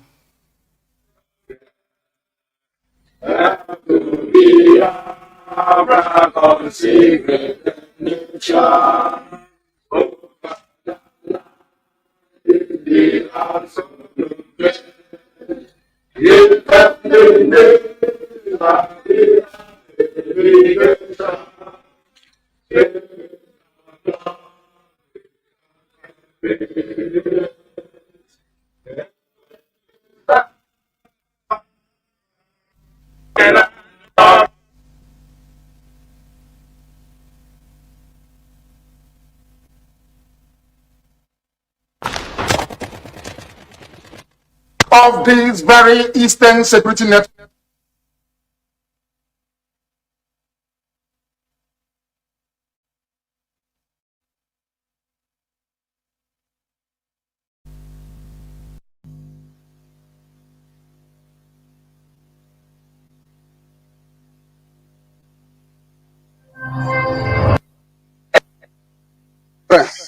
Eastern Security Network is an indigenous security outfit founded by the Biafra leader Mazi and IPOP. Our mission is to protect the people of the southeastern region against invading Fulani herdsmen and Nigerian murderous security agents sponsored by the Nigerian government. Our message is very clear, and it goes to the Fulani herdsmen and Mieti Ana sponsors parading around Anambra, Imo, and the Delta states, especially those destroying our agricultural produce, killings, raping our women, girls in Biafra territory, and disturbing road users with their cows. ESN shall execute the necessary plans to make sure the Fulani herdsmen parading in this state are dislodged and completely wiped away in our farmland and forest. Again, this warning goes to the Anambra Vigilante Group, AVG, who are mandated by the state government to illegally abduct and extrajudicially killing members of IPOP within the state. The illegal abduction of suspected Biafra sympathizers and IPOP members within Anambra and Imo states have taken another level since the abduction of Mazi Nandekano, and we demand the immediate release of all those IPOP members illegally abducted in Anambra and other Biafra states, or they must be brought to court if they committed any crime than detaining them indefinitely. Nigeria should respect their appeal court order and release Mazi Nandekano immediately. Also, they must release all those Biafrans and IPOP members who have been discharged and acquitted by their own court of law. Failure to do so, it shall lead to a total unprecedented unrest in Nigeria. Furthermore, this is a final warning to criminals, cash snatchers, syndicates, and kidnappers operating in Anambra State. Awka North, Anambra South, and Olu Aziz, using the name of Mazi Nnamdi Kanu, ESN, and IPOB in their criminal businesses. They must desist from crime and vacate from the state. They must also stop tarnishing the image of this Holo Biafra restoration movement. We have identified all their political and traditional godfathers, sponsoring them within the state, and we shall pay them a visit to tell them that crime do not pay forever. They say when injustice becomes law, resistance becomes duty. ESN, protect Biafra land. ESN, protect Biafra land. Protect Biafra land. ESN. Fulani herdsmen and What? Here is the ESN, the boss.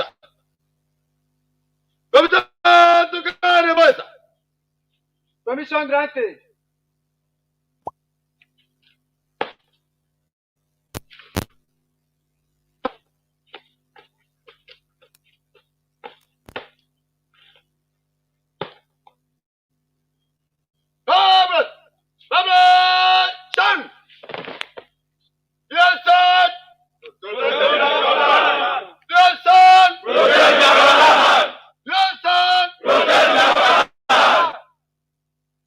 ESN, ESN, ESN. Third anniversary speech from the Eastern Security Network, ESN Northern Command, Biafrans, and all of us of freedom. Join us to celebrate ESN 10th anniversary in this month of December 2023. Eastern Security Network is an indigenous security outfit funded by the Biafran leader, Mazi Nnamdi Kanu and IPOB. Our mission is to protect our land and the people of Southern Eastern region against the Marudi Fulani herdsmen and Nigerian moderate security agents sponsored by the Nigerian government. We are hereby warn all the Fulani herdsmen and Fulani terrorists, Marudi in Ebonyi, Enugu, Southern Benue, and Cross River States, who are finding their way into our bushes during this festival period, to return back to where they are coming from. Moreover, we have expelled majority of these criminals from these states mentioned above, but we have noticed an influx of Fulani herdsmen again from our bordering states, like Enugu and Benue State, into Ebonyi State. Today, we are giving them a marching order from them to go back to where they are coming from, for our farmland and bushes are not reserved for their illegal settlement. ESN shall never allow Fulani herdsmen to settle in any part of Biafra land. We shall intensify hunting them in our bushes, for their presence are not welcome in Biafra land. Also, our warnings go to the traditional rulers and politicians who are seriously facilitating the settlement of Fulani herdsmen in our community farmland, using the Nigerian terrorist army to harass, arrest, and kill those that oppose the settlement of Fulani herdsmen in their community. Come this new year, we shall teach these heartless politicians and traditional rulers electing of their life, an enemy of the land, to occupy our ancestral land. We only lead to their untimely death. Fulani herdsmen, traditional rulers, community PGs, politicians in Biafra land should know that it doesn't pay to ignore warnings, even when they don't make sense. It's our duty and obligation to protect our ancestral land against these Marodi Fulani herdsmen, and nobody can stop us. ESN! ESN! ESN! Welcome back. This is Radio Biafra House of Service coming to you through Radio Biafra London. My name is Mazi, Jonathan Chinedu from our province of Biafra land. We are live today, Tata Bobocheke. Therefore, our lines are now open. Now we'll take a few calls, please. Our lines are now opened. Our direct line is +1 213 86224. I repeat, +1 213 286224. Our WhatsApp and Signal line is +61 405 142 547. I repeat, +61 405 142 547. You can call us and give us your view on the issue treated. Remember, we are in another phase of this freedom fighting. It is a very serious business. It is not a joke. It is not maybe a cinema or Nollywood. No, this is a people's business, serious business, life and death business. It is not a joke. Therefore, we must all continue in this journey because it is a journey of no return. I have a first caller already on WhatsApp. WhatsApp, can you hear me? Caller on WhatsApp. Hello? Yes, caller on WhatsApp, please. Can you hear me? Go on, please. Caller on WhatsApp, can you hear me? Please go on. Go on, please. Jonathan. The whole world is hearing you. Please go on. Go on. I've been saying you go on. Go on. Go on, please.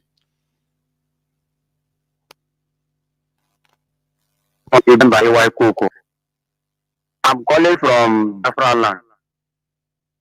Ewo. Thank you very much. Please, what I want to say is that please, in Iguacha here, we need Radio Biafra because me, I'm listening through app, the IPOB community radio. So we need the CHK, number one. Then for your talk that you are saying about collective, really we need to be collective in all that we are doing. You are really talking the truth. You know, all this individual progress, individual this, it is me. That is what is killing all of Mazi, us. are you still there? Like, yes, I'm still here. I'm still here. Go on, please. Go on. All this individual, no let me, that is what is killing us. So if all of us can come together and fight this thing, I think it will be more better than also Eligwe. It is only me, because that thing, it cannot take us to anywhere. It cannot take us to anywhere. You have said it, and that is the truth. That in fact he has finalized everything. That is what is killing us. You will be seeing somebody doing something. We say, that one consign him, no only him, because it never reach you. So that one consign only the person. If the person died, that is the person problem. If the person succeed, that is the person problem. Until when the thing reach the other thing. So that individual, this thing very very bad. We need collective. Everybody come together to do something, and that is why something is wrong in this our land. Like the other day, I was discussing with somebody. I was telling the person that when somebody is rich, only him that is rich in a community, that is an error. He is poor. He is not rich. He is poor. Even be rich. He is poor. I'm telling you, if only look, Mazi, let me ask you. In many parts of Biafra land now, even Nalolo today, you cannot move out with a good car. Nice car. Just move out from 6 o'clock. You cannot move out. Those people you say those people you think when you are done, when you are surrounded by hungry poor people, you are in a mess. Honestly. Go on, please. Go on.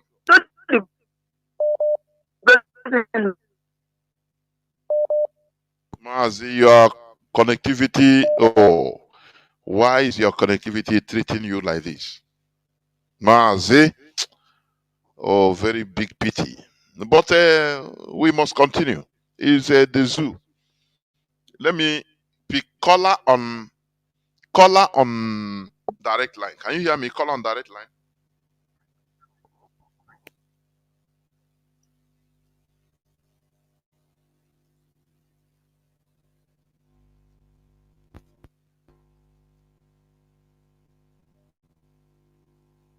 Yes. Good evening, sir. Hello?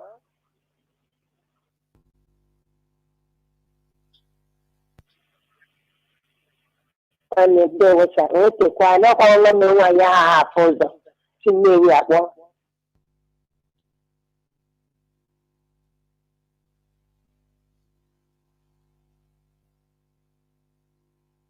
And I make up one no.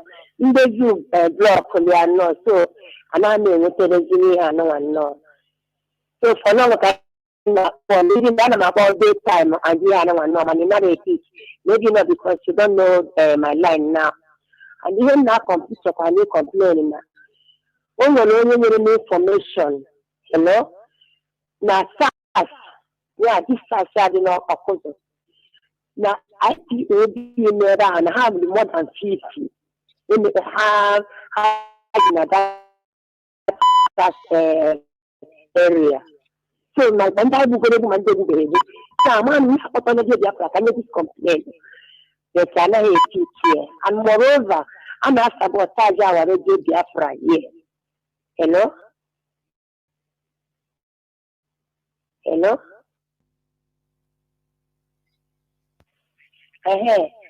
So, Radio Biafra. Yeah, that's sabotage. And for 2020, 2020, Radio Biafra you could have this in a minute, a quarter off. A minute, a quarter off. It was yesterday. But you can work on Radio Biafra in Loku. Although the broadcast in every August. Every month, one minute now, and one about let I tell you, only you tell you. So, yeah. No.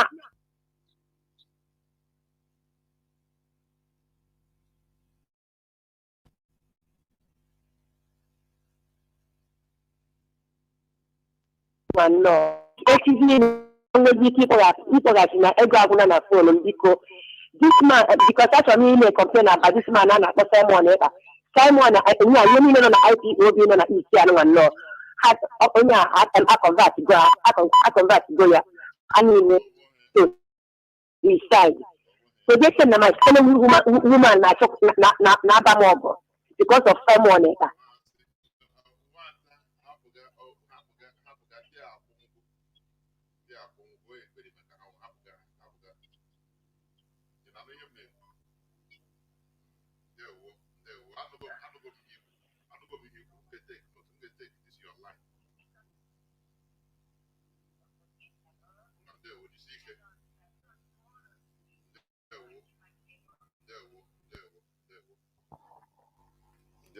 As long as the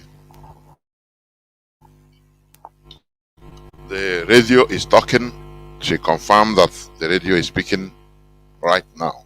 It's okay. Because that is what is happening currently is what counts or what matters. Caller on signal. Can you hear me? Welcome to the program. Caller on signal. No, Mazi Jonathan, I can hear you. There, Mazi. No. No, Mazi Jonathan. It's been a while. Honest. I know, but the line was hot line and it's deserving because Biafrans are itching to air their views. Of course. Mazi, we must continue because we know that Biafra and freedom fighting is not an easy something. You know, our leader has proven to them that we can beg our freedom. You understand? So freedom is given. Nobody can give you your freedom. You take your freedom. It's your right. For us to know that freedom is our right, we must fight and get it. This is what our leader is representing. You understand? So for Zoo to release or not to release our leader will not deter us or deprive us from getting our No. So we are not here to threaten anybody. We are here to fight for the freedom of our land so that we live as human. Even if we fight and we don't live to achieve the Biafra, and our children are the one who will live and develop the Biafra, our destiny is fulfilled. Because for the people that are enjoying today in Europe, there are people who fought and died for that place to be how it is. So Of if it is course. our own Of course. responsibility today living to fight to liberate our land from this hand Fulani and the British Empire, so be it. We will fight and must be free. There is nothing that will deter us. Continuous incarceration of Mazi and the cannot stop the coming of Biafra. Rather, it will quicken the coming of Biafra. This is what we know, and this is what Nigeria should understand. Understand? So, Mazi, speaking of issue that is happening around us as Biafrans and Igbos, is the spirit of one Nigeria in some of us that is keeping this Nigeria moving. Nigeria is actually riding on our back to prosper and intimidate us and kill us even at the end. Look at what is it called? Emeka Anyoko. I saw a news from Sahara Report where him and Paya Adebanjo, they are now forming a 17-man committee to bring a new Nigerian to rescue Nigeria. They call the team. This is what our All people these have things, been how brought many times themselves they with. have been forming different things right from even we right from the word go. Is what we have been hearing since we are born. They want to save Nigeria. Have you had any country that is undergoing the mantra is saving Nigeria, peace and unity, unity, unity. We must remain together. Which other country on earth is always talking all this? Since independence is the same mantra. They don't want to go They are to telling you unity. the grassroots of their problem. No, it's only the periphery. Live in unity, official unity. Mazi, please go on, go on. Mazi, just like what you said now, I made me to remember people. You see them saying one Nigeria, but once they give you a form to fill in Nigeria, in that form you see which religion are you, which tribe are you, which state are you. So they are the one who know that. Just like look at what the idiot that call himself Abba Okiolu in 2014 or 2031 was still in Lagos. This man was this infamous idiot was the man put mad to say that our people will drown in lagoon if we don't vote somebody. And today he's coming to tell our people another story because our people are not even behaving as if all these things are being said to them. All these insults are being met to the Igbo. That's why I asked my question: who are these Igbos that claim everywhere you see them with Ishiago? They are presenting all over social media. Our culture is now a social media thing. But when insults are being levied, don't speak. So I sometimes begin to give me concern. Look at the Emeka he's a Commonwealth Secretary General. I have never seen this man speaking or anything concerning it, but I have seen him one or twice in Lagos when he always bruising to come and do his thing and leave. A very quiet man. These are people who are enjoying Nigeria and the suffering our people are suffering. They don't care, don't behave as if there is anything that concerns them with Igbo man, but they are answering Igbo names. So when these outsiders look at this kind of people who are supposed to be speaking on the behalf of our people, that are the ones even encouraging some of this, they have power have changed hands. That's all I have to say. They know that the power have changed. It's no longer the former way of life. The status quo has changed, and we are in a moving trend now. DOS is leading us, and we are following them. And we must reach our destination, which is Biafra actualization. Mazi, my name remains Mazi Ebon, and speaking from Biafra land, Yagazi. No back to go move forward, Mazi Ndewo. We must continue. People are calling on direct line. I want to pick another call before I go to WhatsApp. Yes. Caller on direct line. Can you hear me? Caller on direct line. Are you there? Call on direct line. Can you hear me? There we go. There we go.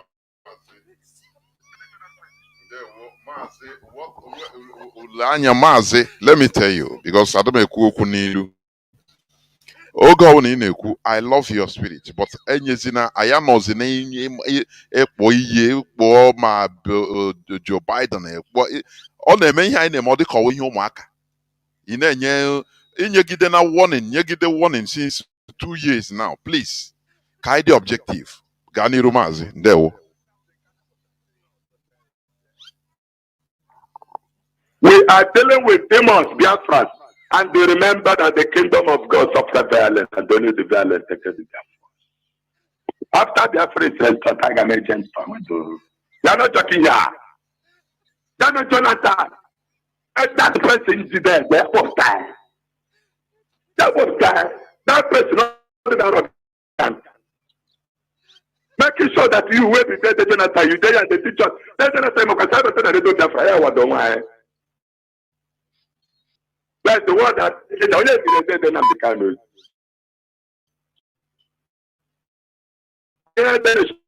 why you know no one live Biafra? That take it to them. Biafrans, they're going to Tenebu Yoruba and Yoruba the whole day and I could be so cool. That's I can.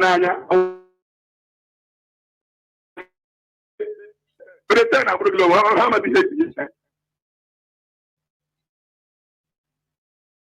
Yoruba or drop a threat.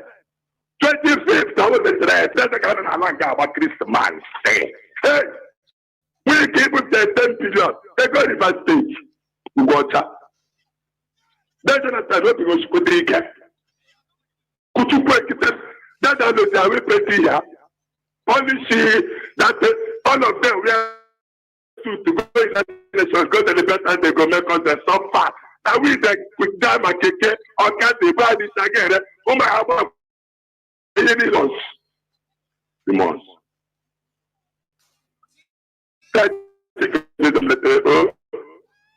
But that brother, I am a gentleman. No gentleman is like that in Africa. No, I think on a court to corner. So, where is the man to make another? I tell you, because I tell you, come, but oh, the daughter is hey, look what we can. I'm a call for all of your lessons. Then not the kind of Christmas 15 gun. How about when I am not alone? I can say, I don't know if one day take it. You know who got it? I'm back. I've been seeing God before, first, you know now. But I'm back. I've been seeing Jesus Christ before. Then I said, they will flip. And you wait and they only say, God, Jesus Christ. You should come. You know the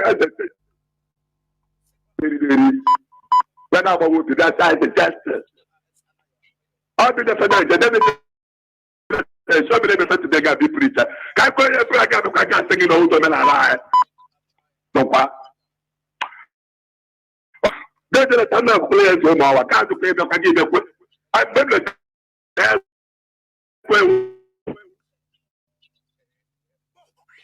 I don't know. There were Mazi. There were.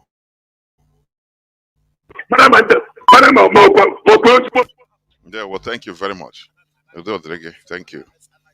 We must continue. I think you have made your point. Caller on WhatsApp. Can you hear me? Welcome to the program. As we are winding gradually towards the end of the program. Caller on WhatsApp, please go on. Can you hear me? Yeah, Mazi, are you talking to sir? Mazi, are you not on WhatsApp or in Yeah. Yeah, sorry, because I know everybody is calling. Yeah, thank you for having me, Mazi, and God bless you. Thank you for your time and your dedication, Mazi. Very quick one. Mazi, I just want to say about ESN, you know, this third anniversary of ESN. Let's say kudos to ESN and let's give them Bosa. Mazi, what made me is to call is one of our brother called on Mazi Methuselah program, and he says something, and I buy that idea. So I want to see if it's possible. He says we should not be waiting for making fundraising for ESN only. So we have to channel another avenue of raising funds for ESN, and I buy that idea. And what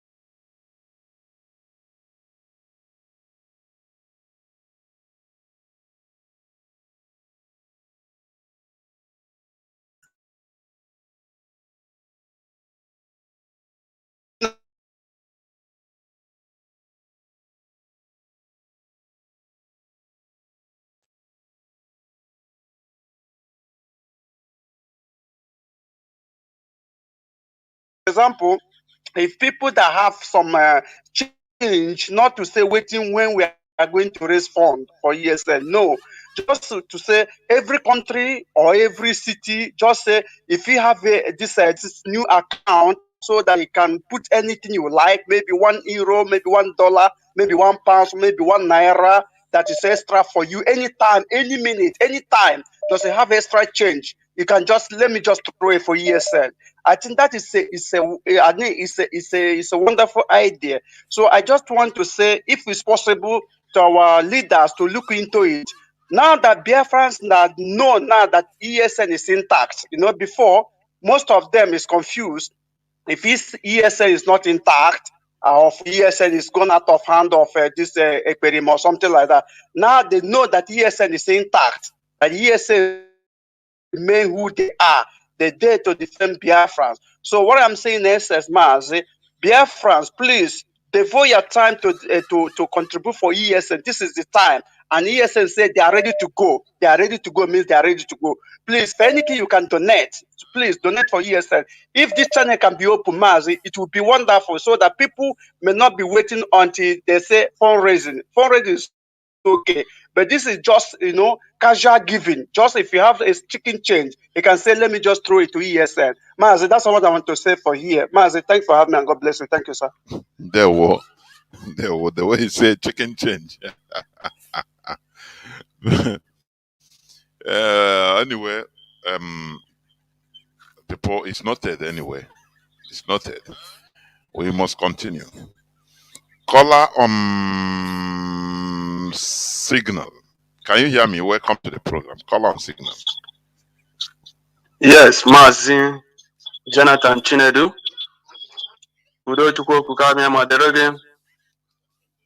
My name remains Mazi Obasi Ejike. Our leader remains Mazi Namdo Kuchukano Ahamadike, one of Biafra land. Biafra is our religion. On this Haro platform, Ledo Biafra is where we worship. Eze Chukwu Okuke Abiyama, the God of our land, the God of our ancestors, is what we worship. We are here always. We thank all the Biafrans who are doing the needful. What we want is corrective effort so that we can subdue those who try to destroy our land. Chukwu Okuka Abiyama will be with our leader all the times. We will continue until we have our way out. Nigeria think that they have already holding Mazi Nnamdi Kanu that other IPOB will scatter. No, we are in tight. But I want to assure our people, especially those in Biafra land, never you expected any other films or any show from ESN again. We just make this thing to show Nigeria that all these films, they are throwing up and down, say they invented this, invented that, is just a bunkum. Our people are still in tight. Nobody will take our land away from us. Mazi, there is something you said about Hausa guy who happened. Mazi, there is something that is happening to us we don't know. You see this thing we call religions of a thing, especially Christianity. That Christianity is totally organization of the weak. God will fight your battle because God created only you alone. That is a problem Igbo people have now. Because you see somebody, I told them that one day a funny man will just dress like a pastor, as enter church, say he has already repented, and these gullible ones will be shouting in Jesus' name, and he kill all of them. You see, this is our mindset of this religion. For those who are defending this religious mindset that destroying our land, Mazi, if I stay in this Biafra land, if not that I said from day one, no, how our people have been united, doing something until these people starting telling our people that these people are these people are unbelievers. Mazi, that is where the problem begins. Do you know that in some of them calling us as IPOB as unbelievers, that we want to, anybody who want to destroy divide Nigeria is unbeliever, that we don't believe that God can unite and make Nigeria great. When these people are talking about this, when you look at them, but when Fulani come and kill one of their members, you see them shouting all over the place. You see, our mindset, the way what we believe are destroying us, destroying our land. We must say no to this evil called religious mindset that destroying us. Our people should understand, like this a Fulani or Hausa guy that living around with the people, kidnapping our children. Nobody, because maybe this one is a deeper life, this one is the Christ Embassy, this one is Grace of God, Assemblies of God. Everybody is going his normal way, and my own is the best, my own is this. How do you show? Have you seen God? And God told you that your own is best, and that is the way you're supposed to worship God. We're supposed to ask these people questions. Have you seen God? And God told you that what you are doing is right. You want to tell us that your own is more powerful and you are doing the will of God. No, no, no, no, no, no. These people are evil, because sometimes they are said when 2 or 3 people gathered, that is God or Jesus Christ is among them. I asked them, if our villagers having meeting, I will tell them that they are Ndobodo and Ndi Nkab, the believers. Where is that God? But in our name contains Chukwu, Chukwu Beze, Chunonso, Chidema. All those things is what we are bearing. All these things show that we are the children of light, not what all these people copy and bring down here. Our problem lies, we know our problem. Somebody, those who are speaking English, that the center of gravity is issue of religion. That is what is killing us. But our leader said, why we are behaving like this, because we are still in one Nigeria. So great Biafrans, let everybody know, take Biafra as your number 1 religion, so that when you see something touches your brother, you know that you must go and help, that thing touches you. Because without we, there is nothing like I. We must to say the no to these things they are bringing to us. Look at in our land today, somebody like this criminal who the former governor of this state called Abakaleke. This man is a Christ Embassy. He's a pastor. He's always stay in the pulpit preaching people, but he's killing their own people, stealing their own thing dry. But today, look at it, the person you bring and put, he bring out, because I know the direction is from his organ, the organ who put him there. If he cannot do the will of his organ, we know that is why he contributed it with 10 billion. While come and see hunger in this state we are. See our people dying, hunger. But he contributed money to make that our leaders stay in the DSL dungeon. But we said in all this evil they are committed, they will face it once and for all. Remember, that is something we the time we started volunteer work.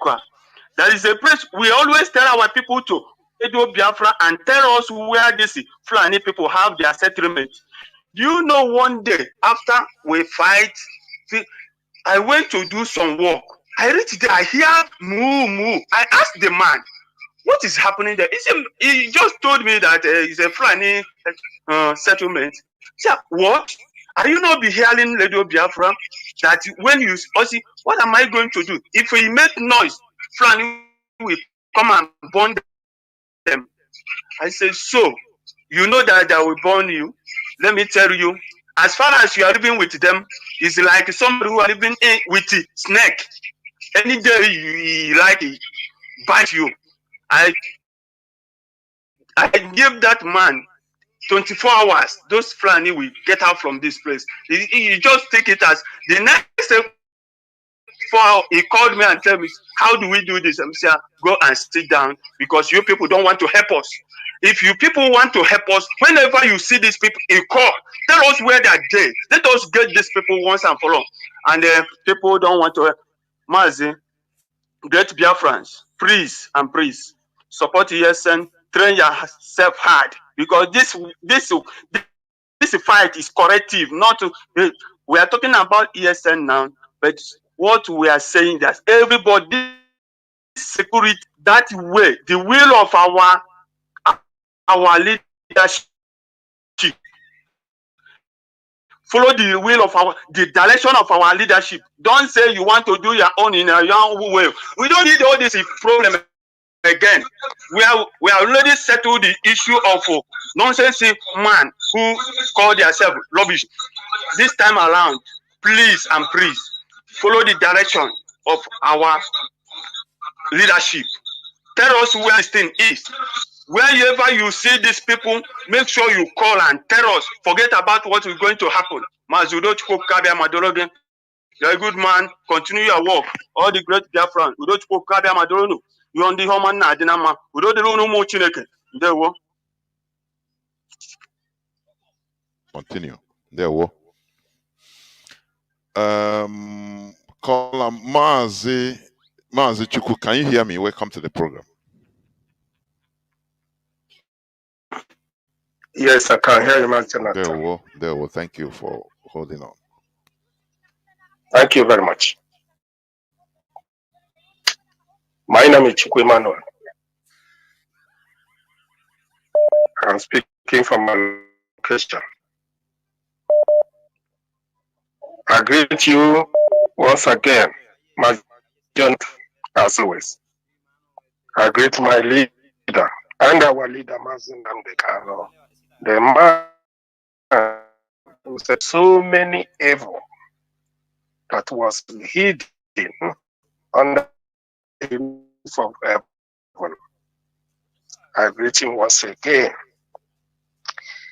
Yes, Master Jonathan, your topic this evening, as always, a people that have no leader is finished. Igbo has no leader after the war. What we have is a group of people called Ohanese Igbo. And the assignment that we're giving to these people is to hand over their people into forever slave. When you watch the action of Ohanese Igbo, you will agree with me that Ohanese Igbo is made to destroy Igbo race. A people that cannot choose their leader by their hand, and their enemy is forcing leadership to them. is finished. If you take all the way after 1970 war, when Ohanes and Igbo start on board, till today, you can agree with me that Igbo has no leader. And that is very dangerous. If you look at Iwanya when he traveled to Lagos, and the comment he made, he cannot stand as a leader, if he is a leader, and defending his people as a leader. Instead, they start to bring stories, try to talk about the property Igbo have in Lagos, claiming that when the time is trying to be a president of Nigeria, Awolowo will pray for him. Awolowo will love him and try to say all manner of rubbish. Is that what somebody who says leader, is that something that he come to say? Iwanyangu is above 80 years. Iwanyangu is supposed to know the problem we have, Igbo race, as Biafra in Nigeria. Iwanyangu is supposed to know now that he will do one thing or the other to assist his people, if at all he is a leader. Because very soon he will left, as other has left, including Awolowo. What makes a human being somebody is the way he reasons. The white people today, if you see how a white man is planning his states, you will understand that the white people think different from the black people. The white man think about the past. The white man think about the present. The white man think about the future, unborn generation. And they are planning according to from another stage to another stage. But if you go to the black man is only thinking for his family and some few of his criminal friends in the name of government.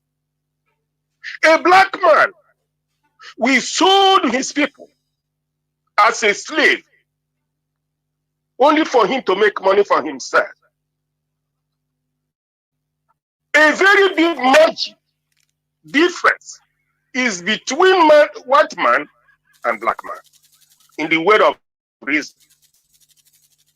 The other time you talk about when Chinese are fighting themselves, and when they saw that Japan want to use the opportunity to enter into them, they come back and say, no, we will not allow these people to come and conquer us and they slave us. They go together and join together and fight their enemy. That is how a human being reasons. But in the case of black man, one of them will join their master, the other side, and kill his people. And after that, the person or the other group will enslave them and kill them, and they remain slaves. That's the difference between the black man is thinking backward. That is what is happening. Look at what happened in Nigeria. Our leader came to save Nigeria from the bondage they find themselves. Instead, the Yoruba, we see the handwriting on the war and think on how they will liberate their people. Now they are alive. Somebody like Obasanjo and the Tinubu and all of them. Let them do something that the Yorubas that is coming on one generation will not suffer in the name of Nigeria. Fulani needs to face the evils. And you see the difference between white man and black man. If you take this thing down to what is happening on this Igbo and autopilot and Simon Epa are the same thing, the same group of people. Mazi, please round up. Mazi, they round are up. fighting. Okay, they are fighting to be a slave instead of helping their people to get out from bondage. They are fighting to make sure their people, everybody becomes slave. That is different thing between black and white race. Thank you very much, Jonathan. As always. Thank you. We be the strength of those who have our leader will release at the end of this journey. Thank you very much. Thank you. Mazi, can you hear me, please? Go on, you'll be the last caller. Yes, Mazi, I can hear you. Can you hear me as well? The whole world is hearing you. Please go on. Thank you very much, my brother, Mazi Jonathan, my big brother. I salute you. And then I say, okay, continue to empower you and give you good health. And that is what we are asking. Because anybody who don't have good health, I don't think that person will be able to do what he's supposed to do. That is what I pray. I say, do. But then I will be hard to continue to empower you, guide you, and protect you. We all know that you are in the hand of the enemy of Fundibo and Biafras. We know. It's not that we don't know. Anybody who said that he don't know, you know that person, I don't know who, from the planet he came from. And the DOS, HODOS, and all the principal officers, I salute you. Mazi, this is your brother. We're calling you from the country that murdered. It's not war, it is genocide, Holocaust. We have to, our people don't know how to push out things. You know, what we know how to do, we come and only God knows where we get this disease from. But we are here, we are going to cure it. You cannot see somebody on the road now and start to express yourself and you tell him that you fight a war. You put it to, these white people you are seeing, despite the atrocity, believe you me, if you meet the conscious ones, there are many, Mazi, I don't know if you understand what I'm saying. There is some ones, when you address them, when you tell them what you are passing through, believe you me, they will ask you, in fact, you will know that, oh my goodness me. And let me say something here. The reason why I came in, it was as a result of this criminals, this SS them, this PG them, this good ones, but as a result of this agent in our land, this Ohanese them, Igbo World Congress, I have sat down and listened to, I have sat down and think about what's exactly the problem of we Bundibo and Biafra. I have sat and read and try to find out what exactly is our problem. Why is things happening to us in Nigeria like this? Why is it that? Why is these people seeing us as if when they see us, see monsters? The way they can, like they can talk like we don't exist human being. Mazi, can I come in here just before you round up? Yeah, Because come in. there are a combination of things. It's the handwork of man.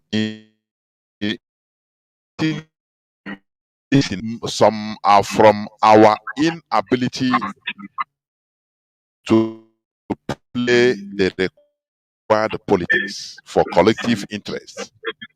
Another also from different angles, from our enemies. Remember, we are a defeated people in a war. We are defeated in a war.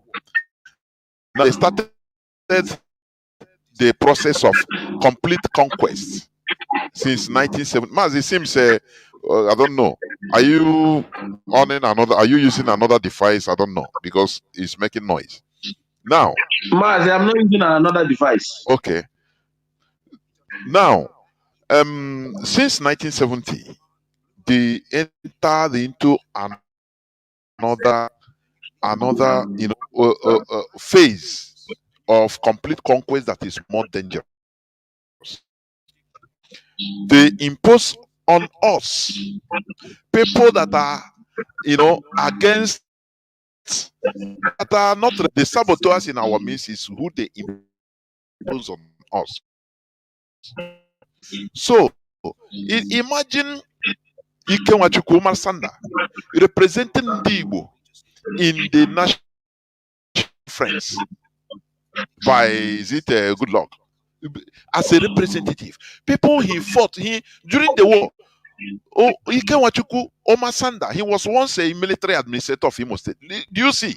These are people that fought against us, people that want us slaughtered. They are bearing Igbo names. So they are the people to know. So they are explaining. If you don't have deep knowledge, you will not understand. They made the people, they made sabotage to become an idol for the people. They become role models for people. The repercussion is what we are seeing today. Here we have by the worst mistake we did is to go in and sleep with saying that Abari said the Northerners, most of them don't believe that the war has entered. People don't understand what that means. The repercussion is what we are suffering today. They groom the sabotage, it continue growing. Against Igbo interest, it gives you political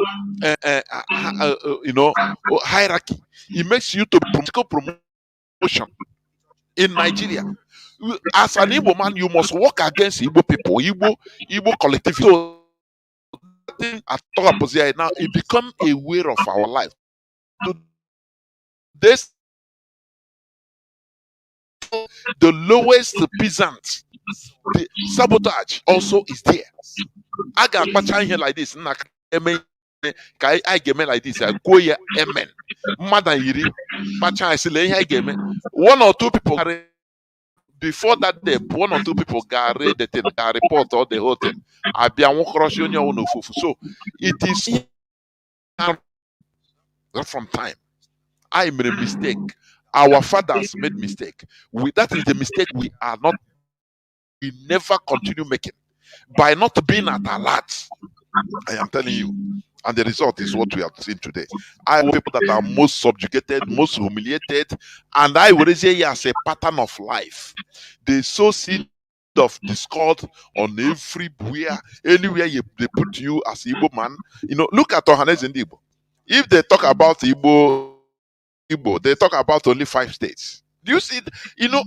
They forgot the other people, our people in every other place. So you see that I don't know, honestly. That is the only thing. Mazi, go on, please. And round up, please. Yes, I carefully, you have said it all. You have said it all.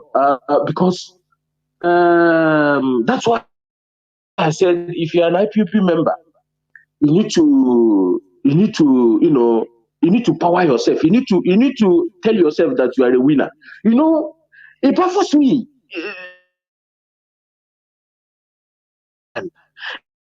If I force me somebody from my ethnic groups that are talking to me, then I will now start to understanding it the way I will say, okay, this is my own brother. Maybe let's sort it inside.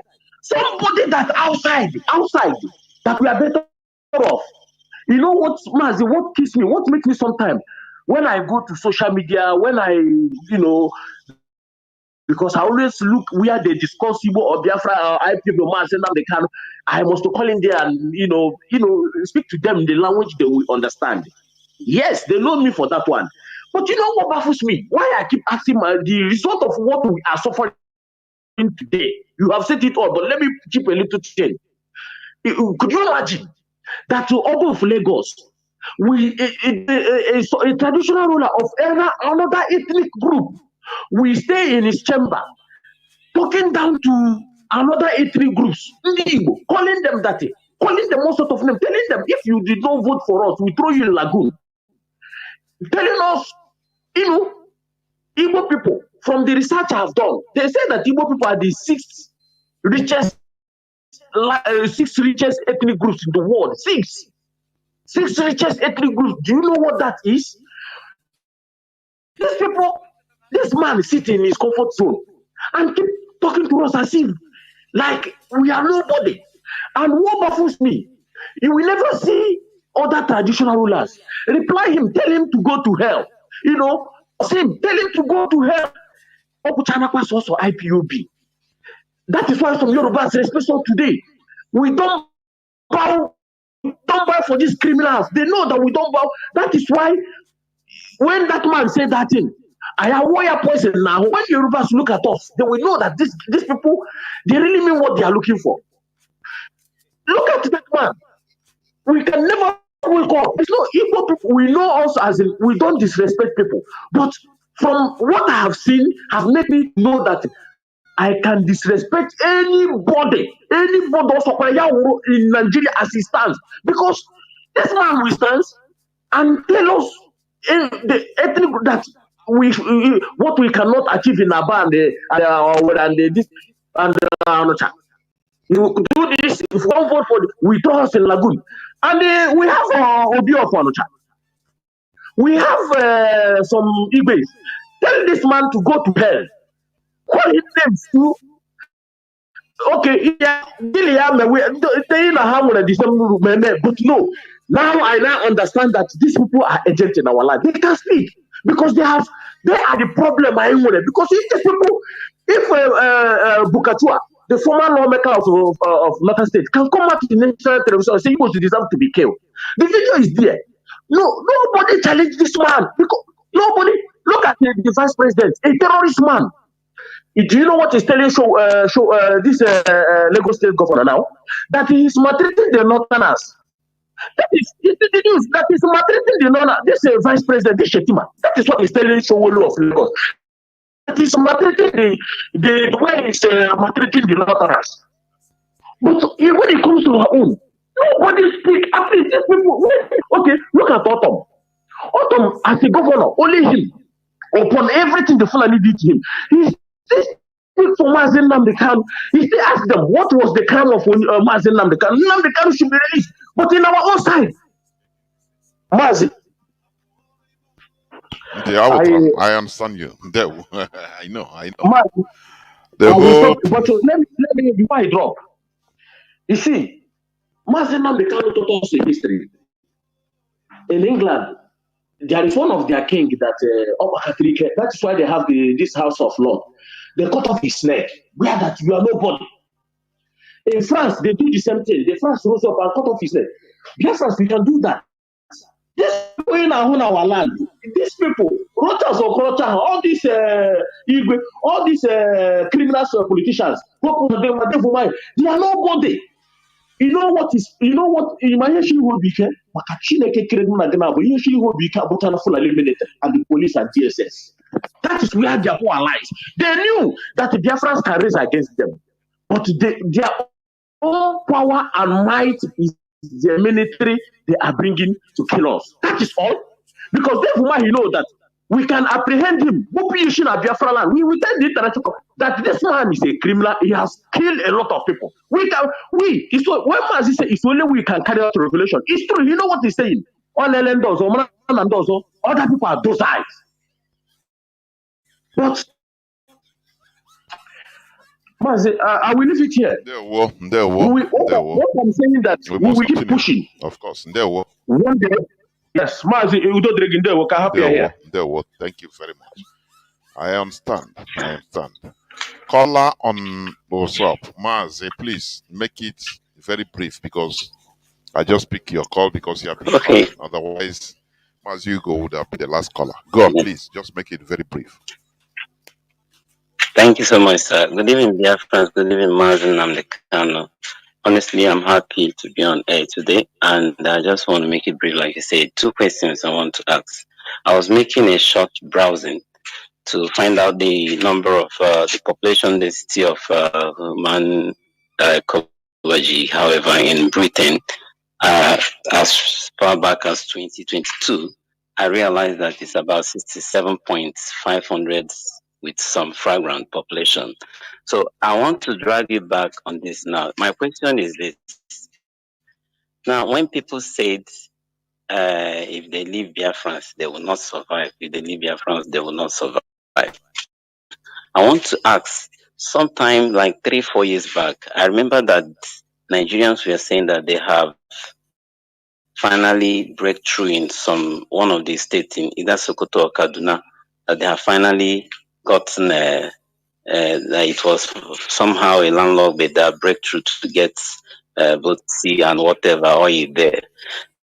Now, my question is this: if finally the Biafrans are let go, does it mean that what justifies the economic growth of a state is only by majority of the population, or is it based on the little sense of reasoning and the ability to work it out as a family?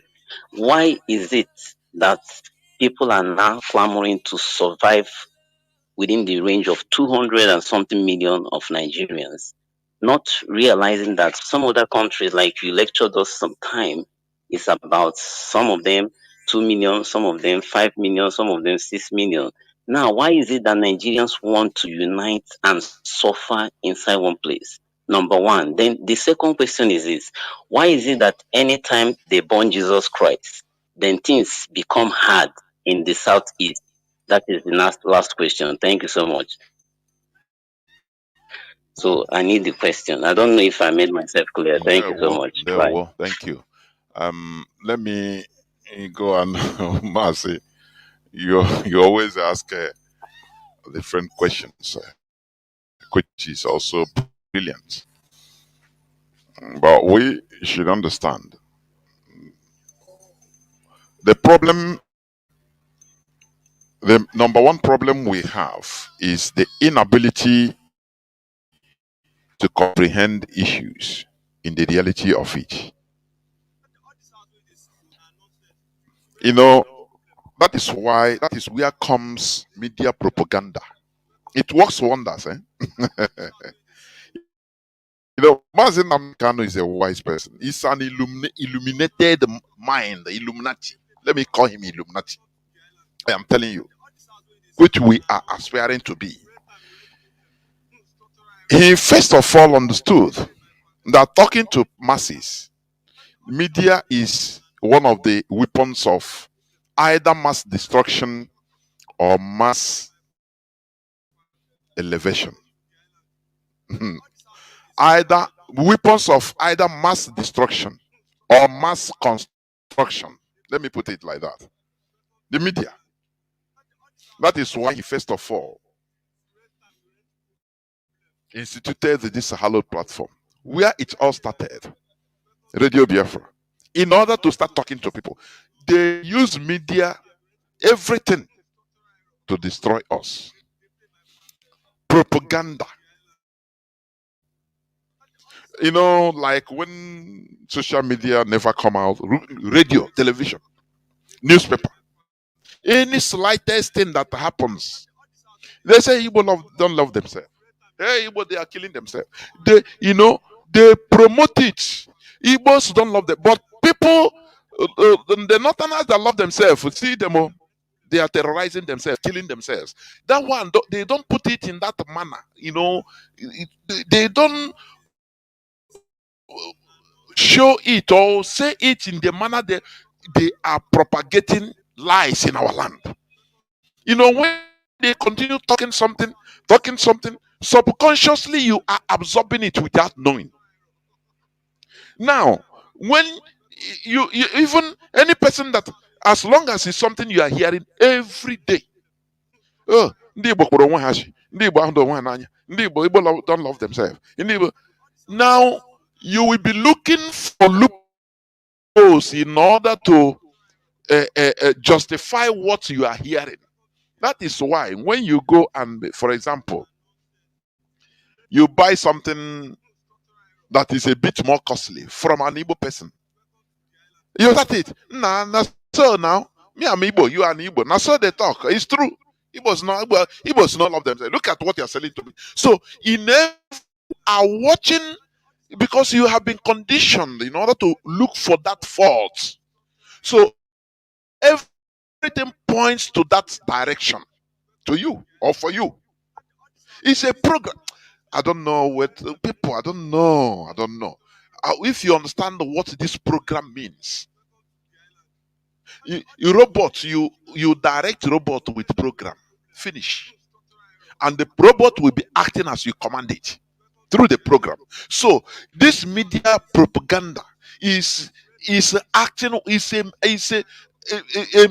weapon of mass destruction or weapon of mass construction.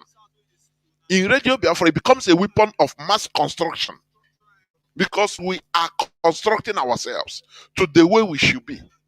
Because you are talking to thousands, if not millions of people at a time. Do you see the reason why we always talk about religion? Because what they are propagating to people, it is just like media. They are propagating to the people falsehood instead of telling them the reality. And if they are talking to one person time, it's okay. But they are talking to the congregation there, which are thousands. Now, all other thousands, if not millions, watching on the screen, social media everywhere, millions. So anything they say, they are conditioning the mindset of people. That is now what makes people to start believing what is not true. That, oh, we are really better in unity of Nigeria. Oh, Igbos don't have land mass. Oh, we are landlocked. All these lies and propaganda, you start believing it. Now, when you tell somebody that, look, your own fellow brother, look, let us look for solution. Nigeria is not our place. Nigeria is killing us. He will tell you, oh boy, leave. How can you tell him that? Whereas his pastor have told him to bless Nigeria. Every time they are praying for Nigeria, that Nigeria, they believe, because they are believers, that Nigeria must be fixed. I read here Aldebayo the other day saying Nigeria, every time Nigeria seems to be falling, but we start again. And he don't know the impact of what he's saying to people. Millions of people. You don't know. So that is the battle we are fighting. When you talk, if you finish talking, now their pastors will talk to them directly in their churches, in the screens. They will hear other things that are contradictory. So people becomes confused. People that are not focused, they become confused in their way of thinking. They say, nah, all the back, yeah, they become they continue wavering. If they go like this, they support. When they hear another thing, they fall again. They support. They condemn what they had before. When they go, say they are not, they are not solid. It is about what they hear. You understand? So that is why people make wrong decisions. That is why people are not buying. Some people are not buying to what we are saying until reality hits them direct. Them, it touches them. That time, maybe they might not be alive to understand or to tell the story. Many people that are being killed, abducted in Biafra land, many of them, even if you tell them about IPOB, they can fight you. They will tell you, oh, yeah, go and do. But, they will be abducted by Nigerian military. They will be telling them, no, we are not an IPOB. Oh. I don't even know IPOB. They will kill them. But they are ignorant. They don't know that every Igbo man, every German, every Efik is, regarded by the Fulani as Igbo, as a Biafran. Whether you believe it or not, that is the reality. Until reality hits them, they will not accept. In that one of our brothers, he said, what converts him made him to be a hardcore IPOB. He was in the north, farming as an Ijaw man or a Yoruba man, doing his business, farming business. The Fulani, they came, they warned him destroying his thing, his farmland. He said, you Onyam. He start denying, no, I'm not Onyamirio. I'm from Ijaw. Ijaw is not Igbo. They say, come on, fuck off. You are all Igbos. They change his mentality because he was able to survive it. He was lucky to survive. Do you see? They change radically his mentality. And he starts saying, nah, this thing where they talk, say all of us now the same old Igbo people, not true. But many don't have the same luck to survive it. So they cannot change because they are dead. Because of ignorance. And some that have not passed that direct experience, they will not believe you. When you talk, they say, forget you, Igbo man. We are Ijaw. I am a German. I am Urobo. I am Delta Igbo. So I don't belong to your Igbo. Because they never have that direct experience. That is why they are deceived. So that is the situation. That is why you see the media.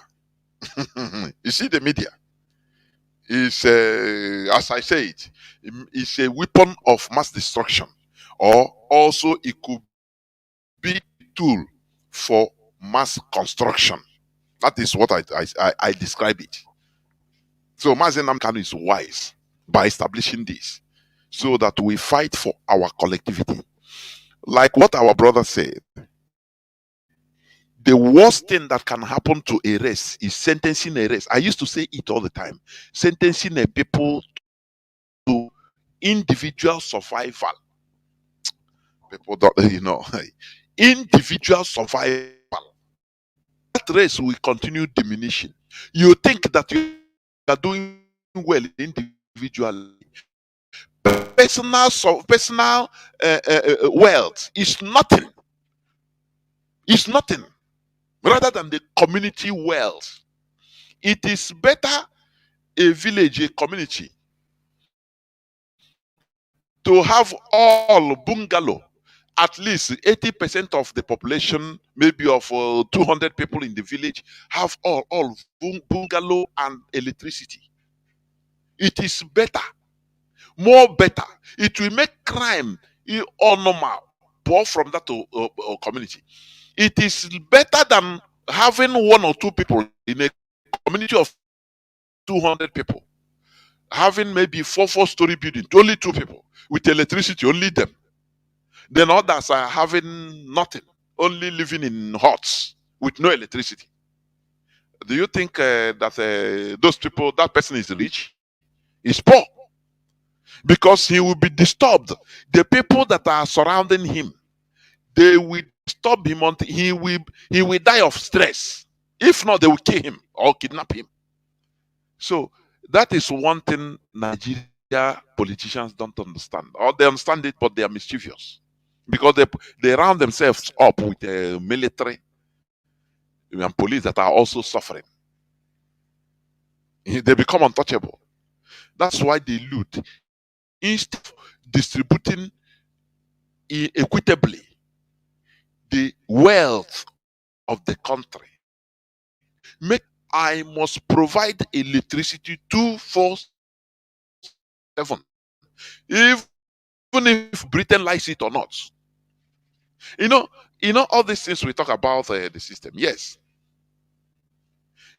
even if they don't, even if the foreigners, The colonial masters don't like it. You come to national television, you tell the population that, look, this is what I'm going through. I'm trying to provide electricity, but look at the hurdles. But they cannot do it because all of them have skeletons in their cupboards before even reaching to that political height.